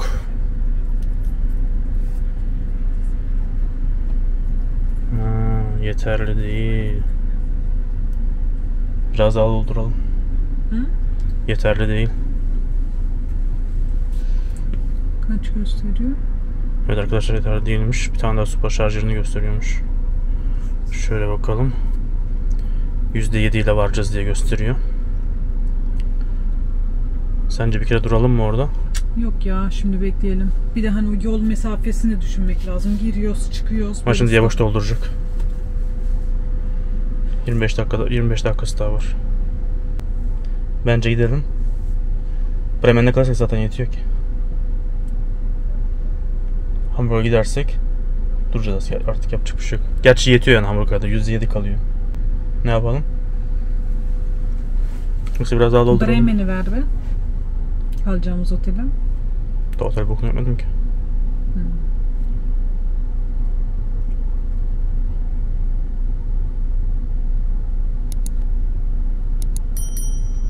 37 kalıyor diye gösteriyor. O zaman iyi. Yoksa Hamburg'da mı kalırız? Bilmiyorum ki. Dururuz ya, ne olacak? Bir daha dur verelim. Evet arkadaşlar, yanlış hesaplama yapmışız. Daha doğrusu bakmamışız. Yetmiyormuş %80 şeye kadar, Hamburg'a kadar. Ama daha karar vermedik nerede kalacağımızı. Belki Bremen'de kalırız. Bremen'de kalırsak bu bize yetecek. Kalmazsak yetmeyecek. Eğer kalmazsak, devam edersek bir kere daha kısa durmak zorunda kalacağız. Bir 10 dakika falan. Çünkü şimdi beklersek daha 20 dakika daha 100'e kadar doldurması gerekiyor. Ve bayağı düştü hızı. 40 km kadar düştü. Biz burada bitiriyoruz arkadaşlar. Ve yola tekrar çıkıyoruz. Bir sonraki yerde tekrar görüşürüz. Evet arkadaşlar, otel rezerv etmiştik. Geldik. Yarım saat sürdü. Zaten biraz saçma geldi yarım saat sürmesi. Ama geldik, otele giriş yapacağız. Sen de gülüyorsun. Bir yandan gülmem geliyor arkadaşlar. Video çekiyoruz ya, zor tutuyorum aslında kendimi. Kadına dedim işte Toprak, Sibel adına rezervasyonunuz var dedim. Baktı, bulamıyorum dedi. Dedi ben bakayım dedim. Baktım maile. Dedim gösterdim. Dedi ya otelin isimleri aynı dedi ama farklı konumda bulunuyor dedi. Dedim ne kadar uzaklıkta diğer otel dedim. 1,5 saat dedi. Yani aslında iyi olacak yani gitmemiz, çünkü yarın Hamburg'a geçeceğimiz için. Burada kalsaydık 3 saatlik yolumuz kalacaktı daha. Şimdi oraya devam edeceğiz 1,5 saat. Yani 1,5 saatlik yolumuz olacak. Aynen, biz sandık ki Bremen'den sonra 1,5 saatlik yolumuz kalacak Hamburg'a. Evet. O yüzden hani böyle bir şey yaptık. O işte navigasyon... Navigasyonda otelin ismini verdiğinde tek otelin ismini gösteriyor. Sonunu göremiyorum çünkü kısa olduğu için. Nokta diye gösteriyor. O sonunda da konumu yazıyormuş, yani şehrin ismi. Onu fark edemedik. O yüzden şimdi biraz daha yol yapacağız. Öyle de güzel oyalandık arkadaşlar. Araba tartışması yaptık burada. Park tartışması. Arabayı çok güzel park ettik. Yarın nasıl yaparız işte falan filan diye şey yaptık. Neyse yani bütün planlar şu Baya an. yani o kadar çok uğraştık ki gerçekten arabanın park yeriyle. Evet. Yapacak bir şey yok. Evet. Şöyle göstereyim size arkadaşlar. %61 şarjımız var. Varacağımız yer 124 kilometre uzaklıkta. 1 saat 24 dakika sürecek. 32 şarjla orada olacağız. Yani yetiyor oraya kadar. Aynen. Bir daha şarj etmeyeceğiz. Evet arkadaşlar, oraya vardığımızda tekrar açarız videoyu artık. Evet. Yapacak bir şey yok. Belki de hayırlısı böyleymiş yani. Belki de oyalanmamız gerekiyormuş birazcık. Aynen. Oraya vardığımızda görüşürüz arkadaşlar. Görüşürüz. Bay bay. Evet arkadaşlar, otele giriş yaptık. Şöyle bir room check yapalım. Şöyle yatak. Böyle televizyon var. Burada böyle oturma yeri var, kısa, küçük.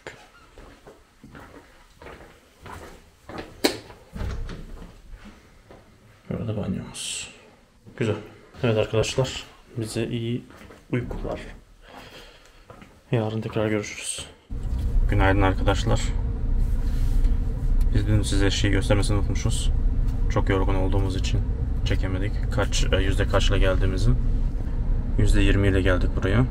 Şimdi Hamburg'a doğru yola çıkacağız. Şöyle bir Hamburg'u vereyim. 37 kilometrelik uzaklıkta bir tane şarj istasyonu var. Oraya gideceğiz. Orada şarj edip Hamburg'a doğru devam edeceğiz. Orası da burada görüyorsunuz. Hamburg'da burada. Oraya vardığımızda arkadaşlar tekrar görüşürüz. Evet arkadaşlar, yetiştik. %3 ile geldik buraya. 9 lazım diye gösteriyor Hamburg'a kadar. Ama biz %60 falan yapacağız. Ya %80 yaparız yine herhalde büyük ihtimalle. Çünkü kahvaltı yapacağız. Orada gösterenden biraz daha fazla doldurun sürekli. Mesela %30 yetiyor diyorsa oraya kadar. Yani sizin yerinizde olsam ben %30 daha üzerine ekler. Öyle çıkarım yola en az.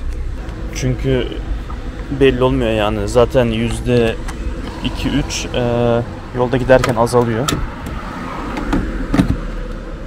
Tabi de basarsanız hani normal hız sınırının üstünde giderseniz, mesela Almanya'da otobanlarda hız sınırı yok. Öyle yaparsanız mesela daha da hızlı azalıyor. O yüzden ben sizin yerinizde olsam, yani biz bunu tecrübe ettik şu an. Mesela %30'la varacağım diye gösteriyor, sonra %60 doldurun en az. Yani %60 doldurmuşken %80 de doldurabilirsiniz. Hani biz de öyle yapıyoruz genelde. Çünkü zaten şimdi duracağız burada. İhtiyaç molası yaptık. Ondan sonra kahvaltı falan yapacağız. Zaten %80'i büyük ihtimalle rahat bir şekilde bulur. Evet arkadaşlar, biz dolduralım, sonra tekrar açarız. Arkadaşlar, super şarj yeri. Bir tane AVM'nin park yerinde. AVM görünce birileri dayanamadı. Daha kahvaltı yapmadan alışveriş yerlerine girdik. Şimdi de bir şeyler yemeye gidiyoruz. Herhalde kahvaltılık değil de öğlen yemeği tarzında bir şey yiyeceğiz. Çünkü saat 2'ye geliyor. Sanırım pizza yiyeceğiz. Pizza, yuhu. Al tonno. Arkadaşlar biz burada ya tek sade peynirli yiyoruz ya da balıklı yiyoruz. Çünkü diğerlerinden yiyemiyoruz. Şöyle pizza satan bir yere geldik arkadaşlar. Makarna da var. Dilim pizza aldık, bir de makarna aldık. Şimdi onları yiyeceğiz. Arkadaşlar, makarnamız böyle. Üzerinde parmesan var. Domates soslu. Çok iyi duruyor ve çok güzel tadında. Burada pizzalarımız var. Hadi bize afiyet olsun. Evet arkadaşlar, karnımızı da doyurduk. İçeceklerimizi de aldık, soğuk içeceklerimizi. Tezgahımızı da aldık. Bakalım arabamız yüzde kaç dolmuş. Hani şey de yapmadık değil mi böyle? Beklemedik de yani. Yo, beklemedik. Girdik içeriye, yemek yiyeceğimiz yer aradık. Aynen. Turladık, sonra bir yere Yani oturduk. 5 dakika falan aradık, ondan sonra arasından bir tanesini seçtik. Aynen. Oturduk, yemeğimizi yedik. Sonra içecek aldık. Şimdi arabaya doğru gidiyoruz. Arkadaşlar şöyle göstereyim size burayı. Burada başka şirketlerin de şarj yerleri var.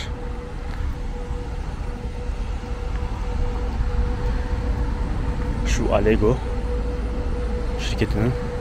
Ondan sonra buralar hızlı şarj yapan yer. Burası da yavaş. Burada Tesla'nın şarjörleri var. Kaç tane? 1, 2, 3, 4, 5, 6, 7, 8, 9, 10, 11, 12 tane. Toplam 12 tane Tesla'nın şarjörü var. Yaklaşıyoruz, yaklaşıyoruz, yaklaşıyoruz.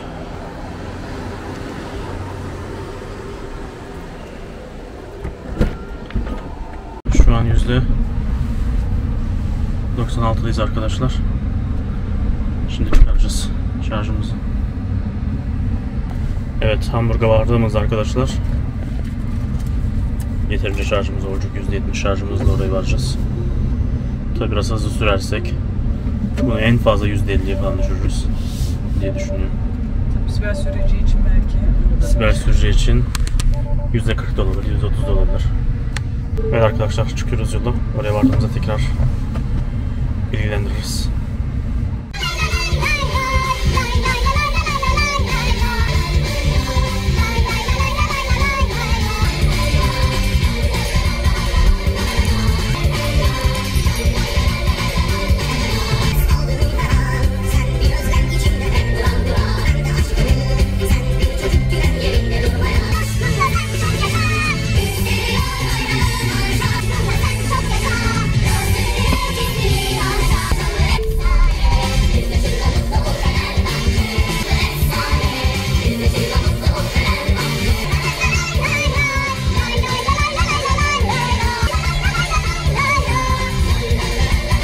Evet arkadaşlar, şu an Hamburg'a geldik. Yüzdemiz %66'da. Yani gösterdiğimden %4 daha düşük yüzdeyle geldik. Tabii biraz bastık yine. Daha doğrusu Sibel bastı. Arkadaşlar 200 göremedim daha ya. Çok üzülüyorum. 195'e geliyorum. Bın duruyor. Bın. Aynen bın diye duruyormuş. Vallahi çok şey vardı ya. Çok yoğundu yol. Çok trafik vardı. Neyse Zaten akşam artık. Trafikten dolayı da geç geldik zaten. Bayağı bir trafik vardı. Ama basmak istiyorum. 222'yi ben de görmek istiyorum ya. Bakalım hayırlısı. Evet arkadaşlar, biz dolaşacağız biraz burayı. Yola çıktığımızda tekrar açarız. Evet arkadaşlar, Hamburg'u da gezdik. Yorulduk ama. Evet. Çok yürüdük. Ama Hamburg güzel bir şehir. Eğer yolunuz buraya düşerse mutlaka gezin burayı. Mimarisi çok güzel. Gerçekten çok harika. Şimdi de nereye gidiyoruz? Berlin. Evet arkadaşlar, Berlin'e doğru yola çıkacağız şimdi. Ne diyor? %3'le diyor. Supercharger yerine varacaksınız diyor. Bence varamayız. %63 şarjımız var. Bunu biz hemen değiştiriyoruz. Eyvah, başka da yer yok ki. Yakın bir yer yok mu? Yakın bir yerde yok, dursak. şurada. Tamam, burada duracağız. Biz burada durduracak aslında arkadaşlar. Şu 12 yazan yerde. Biz burada duracağız. Burada dolduracağız. Ondan sonra devam. Değil mi? Hı hı. Evet, %36 şarjla Wittenburg istasyonuna varacağız. Şarj istasyonuna. Şu an %63 şarjımız var. Haydi bakalım, yola çıkıyoruz. Oraya vardığımızda tekrar açarız arkadaşlar. Oraya vardığımızda tekrar açarız arkadaşlar. Görüşürüz. Evet arkadaşlar, şarj istasyonuna geldik. Sibel bastı biraz. Biraz. 160, 170, 180 o civarlarda geldik ortalama. 222 de bastı. Onun da videosunu şimdi koyacağız. Evet arkadaşlar, Sibel de 222'yi gördü. Wow, çok iyiydi. Mutlu oldun mu? Gerçekten çok iyiydi. Çok mutlu oldum. Öyle güzel kalkıyor ki ya, şoka gibi.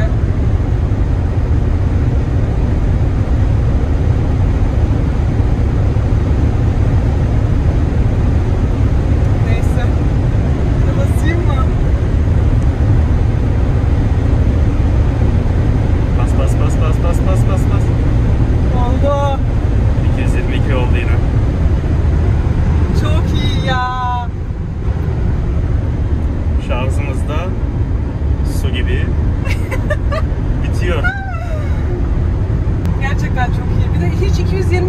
yokmuş gibi değil. Değil mi? Evet.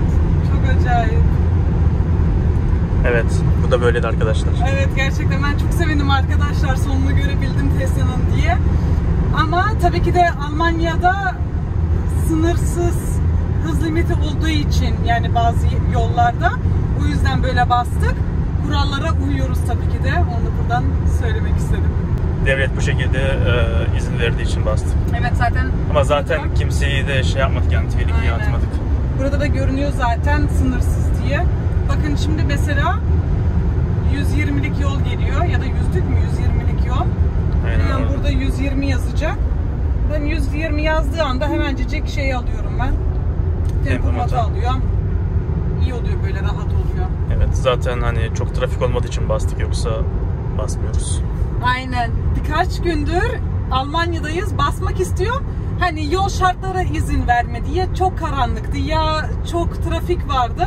Şimdi yol sakin olunca 2 kere arda arda arkadaşlar bastım. Şöyle gösterelim. %30'la geldik buraya. %36 eksik diyor varacağımız yere. Yani bize %66 lazım. Yine %80, %90 civarında dolduracağız. Ondan sonra yola çıkacağız. Ve bu bizi Berlin'e götürecek. Evet. Ama daha belli değil nerede kalacağımız. O yüzden yolda giderken bakacağız. Yorulduğumuz yerde otel ayırtıracağız. Orada kalacağız. Örümcekler var. Bazen zor oluyor girmesi arkadaşlar. Bakalım kaçta veriyor. Burası en yüksek 250 veriyor arkadaşlar. Şu an yavaş yavaş hızlanmaya başladı. Bir de şöyle bir şey var. Eğer navigasyona süper şarjını verdiğinizde arkadaşlar, bataryayı ısıtmaya başlıyor. Ve o yüzden böyle yüksek hızla veriyor baştan. Eğer ısıtmazsa, eğer navigasyona burayı değil de süper şarjörün değil de bunun yanındaki alışveriş merkezini verirseniz ısıtmıyor. Isıtmayınca da yavaş doldurmaya başlıyor ısıtana kadar, ondan sonra hızlanıyor. Bu şekilde biraz daha zamandan kazanabiliyorsunuz. Evet, 175 kW veriyor şu an. 250'yi alamadık maalesef. Şarjörü arkadaşlar bomboş. Bir tek biz varız.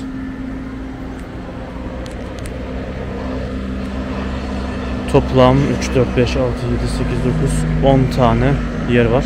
10 tane şarjörü var. Şu arkadaki de başka şarj istasyonu var. Aynen, arka tarafta da bu Fastnet var herhalde. Fastnet bu yeni. Bu artık yavaş yavaş her yere kurmaya başlıyor. Burada mesela üst taraf kapalı değil. Çoğu benzin istasyonunun arka tarafına kuruyor böyle şarj istasyonları bu firma. Üzerinde de şey oluyor. Güneş enerjisi. Güneş enerjisinden geri enerjiyi kazanıyor. Arkadaşlar böyle yerlerde bir içecek otomatı falan eksik. Sanırım zamanla bunu yapacaklardır. Çünkü bazen hani ekstradan benzinliğe durmak zorunda kalıyoruz. Aynen, şarj ediyoruz, ondan sonra benzinliğe tekrar duruyoruz. Çünkü bilmiyoruz ki yani burada yakında bazen alışveriş merkezi oluyor, bazen olmuyor. Hani şu an bilmediğimiz için hani içeceğimiz yok. Hani alabilirsek buradan alabiliriz. Şu Gasthaus yani pansiyon gibi bir yer. Pansiyon alt tarafı böyle işte bira içilen yer falan böyle. Hani bunların geleneğinde olan bir şey var böyle hani Gasthaus. İçeride bira içiyorlar, sohbet ediyorlar aralarında. Öyle bir yer burası. Ama içecek alacağımız bir yer yok maalesef. Evet. Şimdi şarj ettikten sonra büyük ihtimalle benzinliğe duracağız tekrardan. Gerçi gördüm benzinlik. Gelirken buraya. Aral benzinliği var. Orada duracağız. Ama işte burada şey olsa, Tesla öyle bir şey daha kursa buraya, daha iyi olur aslında. Şimdiye kadar tek bir yerde gördüm ben, o da İsviçre'deydi. Hatırlıyor musun? Ama arkasında şey vardı, alışveriş merkezi vardı. Belki oraya aittir orası. Sağda aynen olabilir. Evet arkadaşlar, böyle. Şimdi bekleyeceğiz, ondan sonra devam ediyoruz. Evet. Arkadaşlar ama böyle güzel bir yer olduğu müddetçe, bir de ışıklandırma falan olduğu sürece hani böyle insan böyle birazcık kafasını da dinliyor, iyi geliyor yani, değil mi? Evet, hani zaten 2-3 saat sonra dinlenmeye ihtiyaç duyuyor insan. Aynen. Ha biz şimdi az şarjla çıktık. Hani %80, %90'a çıksaydık hani daha 1 saat, 1,5 saat daha giderdi rahat. Evet. Ama biz az şarjla çıktığımız için. Tek bir kere bir yerde kötü tecrübe edindik ne yazık ki. O da Paris'in saçma sapan bir tane köyündeydi yani. Zifiri karanlıktı. Aynen, hani orası ışıklandırmalar kötüydü. var aslında ama ışıkları açmamışlar. Bayağı kötüydü. Aynen, orası bayağı şeydi, karanlıktı. Bir de gecenin 12'si 1'i falandı. Bir de oraya gidene kadar yani böyle sanki hayalet köylerden falan geçtik gittik değil mi? Aynen. Bayağı korkunçtu. Aynen. Öyle yani. Evet. Böyle deneyimlerimizi paylaşıyoruz arkadaşlar sizinle. Size de fikir olur inşallah. Neyse arkadaşlar, şarjda olsun, ondan sonra tekrar açarız. Evet. Evet arkadaşlar, Berlin'de kalmaya karar verdik. Otelimizi ayırttırdık Berlin'de. O yüzden burada %100 şarj ettik. Bu da bizi otele rahat bir şekilde götürecek. 125 şarjımız kalacak. Hani bassak bile en kötü %10'la otelimize varırız. Bu şekilde arkadaşlar, biraz uzun kaldık burada. Bir daha durmamak için başka bir yerde. Şimdi direkt Berlin'e geçeceğiz artık. 205 kilometre diye gösteriyor. Artık orada tekrar güncelleme yaparız. Haydi şoför. Evet, gözlüklerimi de taktım. Çıkabiliriz yola. Evet arkadaşlar, otelimize geldik. Arabadaki şarjı göstermesini unuttum size. Çıkarken %25 falan gösteriyordu. Sonra yola çıktık, %40'a yükseldi. Sonra Sibel biraz bastı, %30'a düşürdü. Şu an %30'la buraya geldik. Bir odamızı gösterdim size. Şöyle kocaman bir yatağımız var. Ondan sonra burada, evet, tuvalet, banyo. Burada böyle televizyon, çalışma masası var. Şurada dolap var. Pufik duruyor. Aynen. İlk defa bir otelde böyle kahve makinesi görüyor. Değil mi? Evet. Çok ilginç gerçekten. İçeriz sabah. Hemen şimdi bir içisim geldi. Sabah artık. Sabah artık. Oldu arkadaşlar. Yarın artık tekrar açarız videoyu. Bize iyi geceler. Evet arkadaşlar, Berlin gezimiz de bitti. Şimdi artık son durağımız olan Prag'a doğru gidiyoruz. Şarjımız şu an %10'da. Bayağı bir gezdik Berlin'de. Şimdi Prag'a kadar toplamda 347 kilometremiz var. %-81 ile varacağız diye gösteriyor. Büyük ihtimalle bir kere daha durmamız gerekecek şeydi. Supercharger'ında. Şöyle arkadaşlar. Supercharger'lerini çıkardığımda 347 kilometre, yani 3 saat 35 dakika sonra Prag'da olacağız. Normal durmazsak eğer. -81 ile varacağız diye gösteriyor. Çünkü şu an %9 şarjımız kaldı. Evet, size anlatırken bir %1 daha düştü. Yani bize 90 lazım toplamda. Büyük ihtimalle 80 yapıp bir kere daha dururuz. Çünkü hem yavaş dolduruyor hem de büyük ihtimalle %100 doldursak bile oraya varma ihtimalimiz biraz düşük gibi. Çünkü %10 kalacak. Biraz bastığımızda zaten o yüzde düşüyor. Yani riske atmayız. O yüzden %80 dolduracağız burada. Daha sonra tekrar size yola çıkarken gösteririm arkadaşlar. Burası bir tane otoparkın bir bölümü. Otoparkta yani burası. Toplamda arkadaşlar 20 tane şarj yeri var burada. Şöyle göstereyim size. Buradan başlıyor. Bizim buradan böyle devam ediyor. Şöyle. Ama burası ücretli arkadaşlar. 1 saati 2 euro. Zaten 1 saatten fazla durmayız büyük ihtimalle. 35 dakikada %80'e gelecek arkadaşlar. Yani 35 dakika duracağız burada. Ondan sonra devam edeceğiz. Bir sonraki Prag'a varmadan önceki supercharger'ında duracağız tekrar bir kere daha. Ondan sonra devam edeceğiz. Öyle arkadaşlar. Biz dolduralım. Sonra tekrar açarız. Evet arkadaşlar, %81 yaptık. 24 euro 13 cent tuttu. Kemal de geliyor, iskent çeksin. Ben anlayamıyorum herhalde bu işlerden pek arkadaşlar. O yüzden Kemal çeksin, Kemal anlatsın size neyin ne olduğunu, tamam mı? Görüşürüz, bay bay. Evet arkadaşlar, şarjımızı %81'e doldurduk. Şimdi bir sonraki duracağımız yer Almanya sınırlarında hala Nossen diye bir yer. Oraya da %21 ile varacağımızı gösteriyor. 219 kilometre buradan. Bakalım gerçekten o %'le varabileceğiz mi, yoksa Sibel yine basacak mı? %10'a mı düşürecek, %5'e mi düşürecek? Bakalım.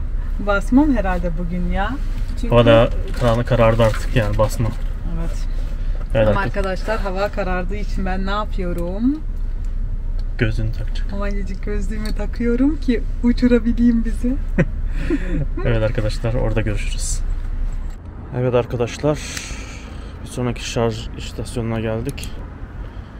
%16 şarjımız var.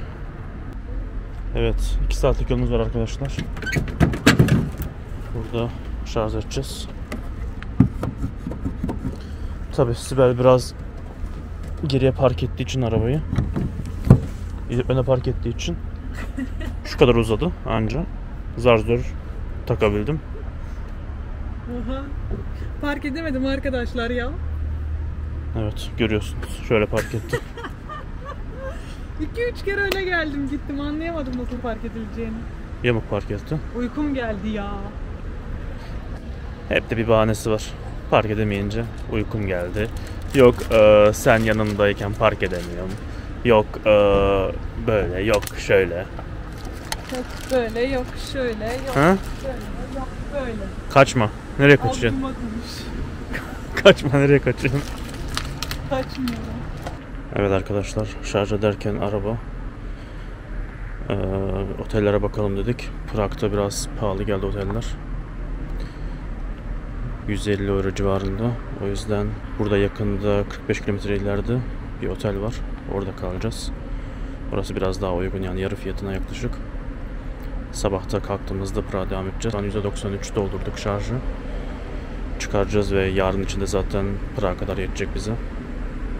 Evet. Otele vardığımızda tekrar açarız arkadaşlar. Evet arkadaşlar, odaya giriş yaptık. O da bayağı güzel. Böyle müzikal tarzında. Burası böyle plak şeklinde. Mutfağı bile var.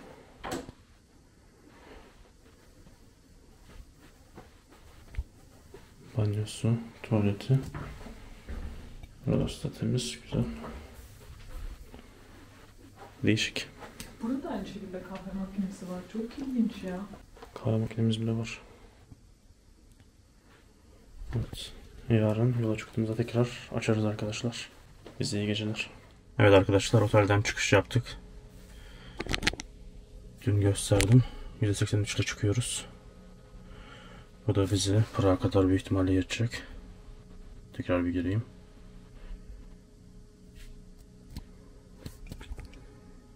Evet, %43 ile Prag'a varacağız.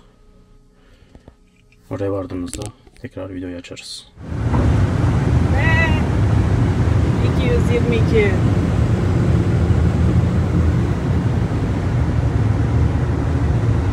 Evet arkadaşlar, Kemal doymuyor.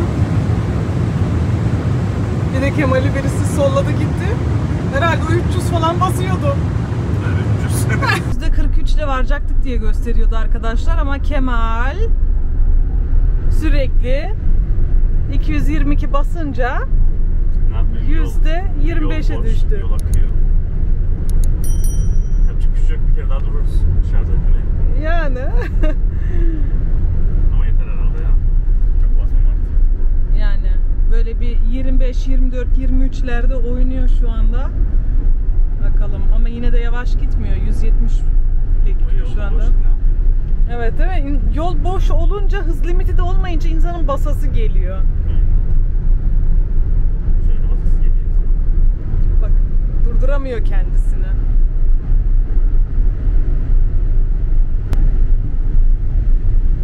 Arkadaşlar çeke geldik artık ve hız limitimiz hız limiti 60'a düştü. Böyle arkadaşlar. Çek'te, Avusturya'da böyle artık. Almanya devri bitti. Evet arkadaşlar, otobanda hız limiti 130. Böyle çıkmıyorsunuz. Çıkarsanız ceza alırsınız. Evet, demin son 200'leri gördüm. Artık bu şeyle varırız.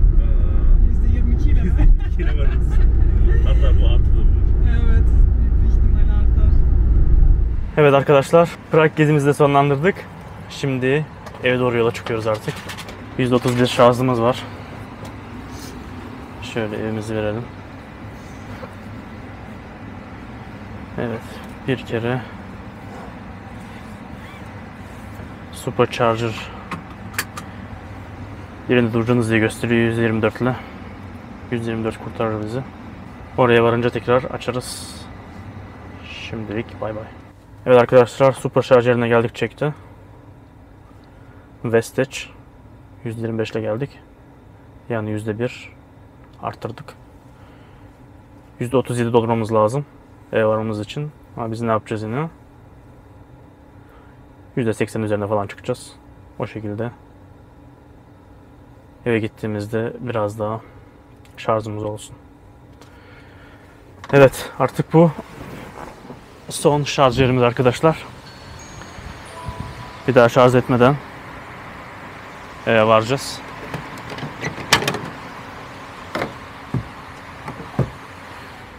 Evet arkadaşlar, burada 8 tane şarj yeri var.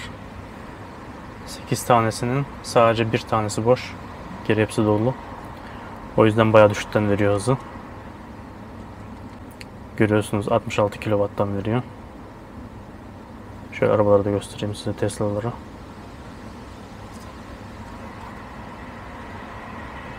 Herhalde arkadaşlar bu yolculukta doldurduğumuz en yavaş şarj istasyonu olabilir. Hala 66 ile veriyor. Bir de bataryayı ısıttı yani. Isıtmasına rağmen büyük ihtimalle 7 arabaya bu kadar verebiliyor. Evet arkadaşlar, şarjımızı ettik. Belki de Supercharger'ın da bugüne kadar en yavaş şarjımızı ettik. Bir saati geçik sürdü. Bir saati geç rahat sürdü. Çok yavaş verdi yani 66'da verdi sürekli ve 80'den sonra biraz daha düştü. 90'dan sonra biraz daha düştü.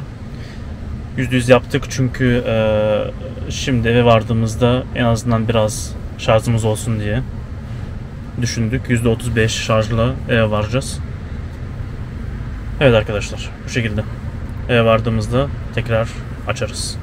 Evet arkadaşlar, şu an eve geldik. Bayağı yorulduk. Şimdi size gösterelim kaç kaldı. %32 ile eve geldik. 3500 kilometre ile çıkmıştık arkadaşlar. 7388 ile geri geldik. Evet arkadaşlar, bu yolculuğumuzda toplamda 3838 kilometre yaptık. Yani 3550 kilometre ile yola çıktık. 7388 kilometre ile geri döndük. Toplamda 17 kere şarj ettik. Ve bu şarjların toplam maliyeti 409 euroya geldi. Ama eve geri döndüğümüzde %32 şarjımız kalmıştı. Yani bu da 14 euro yapıyor. 14 euroyu da çektiğimiz zaman toplamda 395 euro maliyeti olacaktı bu Avrupa turunun. Ama bizim 3500 kilometre bedava Supercharge hediyemiz olduğu için bir şekilde bir maliyeti olmadı bize. Toplamda %1158 şarj ettik. Geri geldiğimizde %32 şarjımız kalmıştı. Yani toplamda %1126 şarj harcamışız. Tesla Model Y Long Range'in batarya kapasitesi 77 kW. Bunu kilovata vurduğumuzda 867 kW enerji harcamışız. Bunu 100 kilometreye vurduğumuzda ise 100 kilometrede 22.59 kW harcamış oluyoruz. Yani yeri geldi 130-140 gittik. Yeri geldi 170-180 gittik. Yeri geldi 190-200 gittik. Hatta 222 bastığımız yerlerde oldu. 100 kilometrede 22.59 kW iyi bir rakam. Yüksek oranda zaten otobanda gittik. Toplasak belki de 150-200 kilometre şehir içinde gitmişizdir. Geri kalan hepsi otobanda gittik. O yüzden gerçekten güzel bir rakam. 22.59 kW 100 kilometrede. Biz memnun kaldık. Bir de bunu arkadaşlar içten yanmalı motor ile kıyaslayalım. Bizde bu arabadan önce Mercedes vardı. Mercedes yaklaşık 7 litre yakıyordu 100 kilometrede. Yani 3838 kilometre yol yapmış olsaydık Mercedes'imizle bunun toplam maliyeti bize 430 euro olacaktı. Yani hesap ettiğimizde 35 euro daha da uyguna geldi elektrikli arabayla. Ve gerçekten elektrikli arabayla normal içten yanmalı motorlu arabayla yol yaptığımız gibi yol yaptık. Yani hiçbir şekilde enerjiden kısmadık. Basabildiğimiz yerde bastık. yavaş gitmemiz gerektiği yerde yavaş gittik. Yani nasıl sürüyorsak daha önceki arabayla bununla da aynı şekilde sürdük ve 35 euro daha da uyguna gelmiş oldu bize. Tek dezavantajı 17 kere şarj etmemiz oldu. Bunun dışında gerçekten güzel bir tur oldu bizim için. Bu şarj etmeler de bizi olumsuz bir şekilde etkilemedi. Zaten 2-3 saate bir mola yapmak gerçekten iyi geliyor insana. Hani benzinliğe durup içecek aldık. Yine yapacaktık bunu normal Mercedes'te sürdüğümüzde. Belki biraz daha az dururduk ama bu şekilde daha da sağlıklı oluyor. Çünkü insan 2-3 saat sonra gerçekten yoruluyor ve molaya ihtiyacı oluyor. O yüzden elektrikli arabadan gerçekten çok memnunuz. Umarım size de iyi bilgilendirme olmuştur. Bir sonraki videomuzda arkadaşlar slow yol videomuz olacak. O videoda kaçırmak istemiyorsanız arkadaşlar zili açmayı, hala abone değilseniz abone olmayı, beğenmeyi ve yorum atmayı unutmayın. Bir sonraki videoda görüşmek üzere. Kendinize iyi bakın. Bay bay.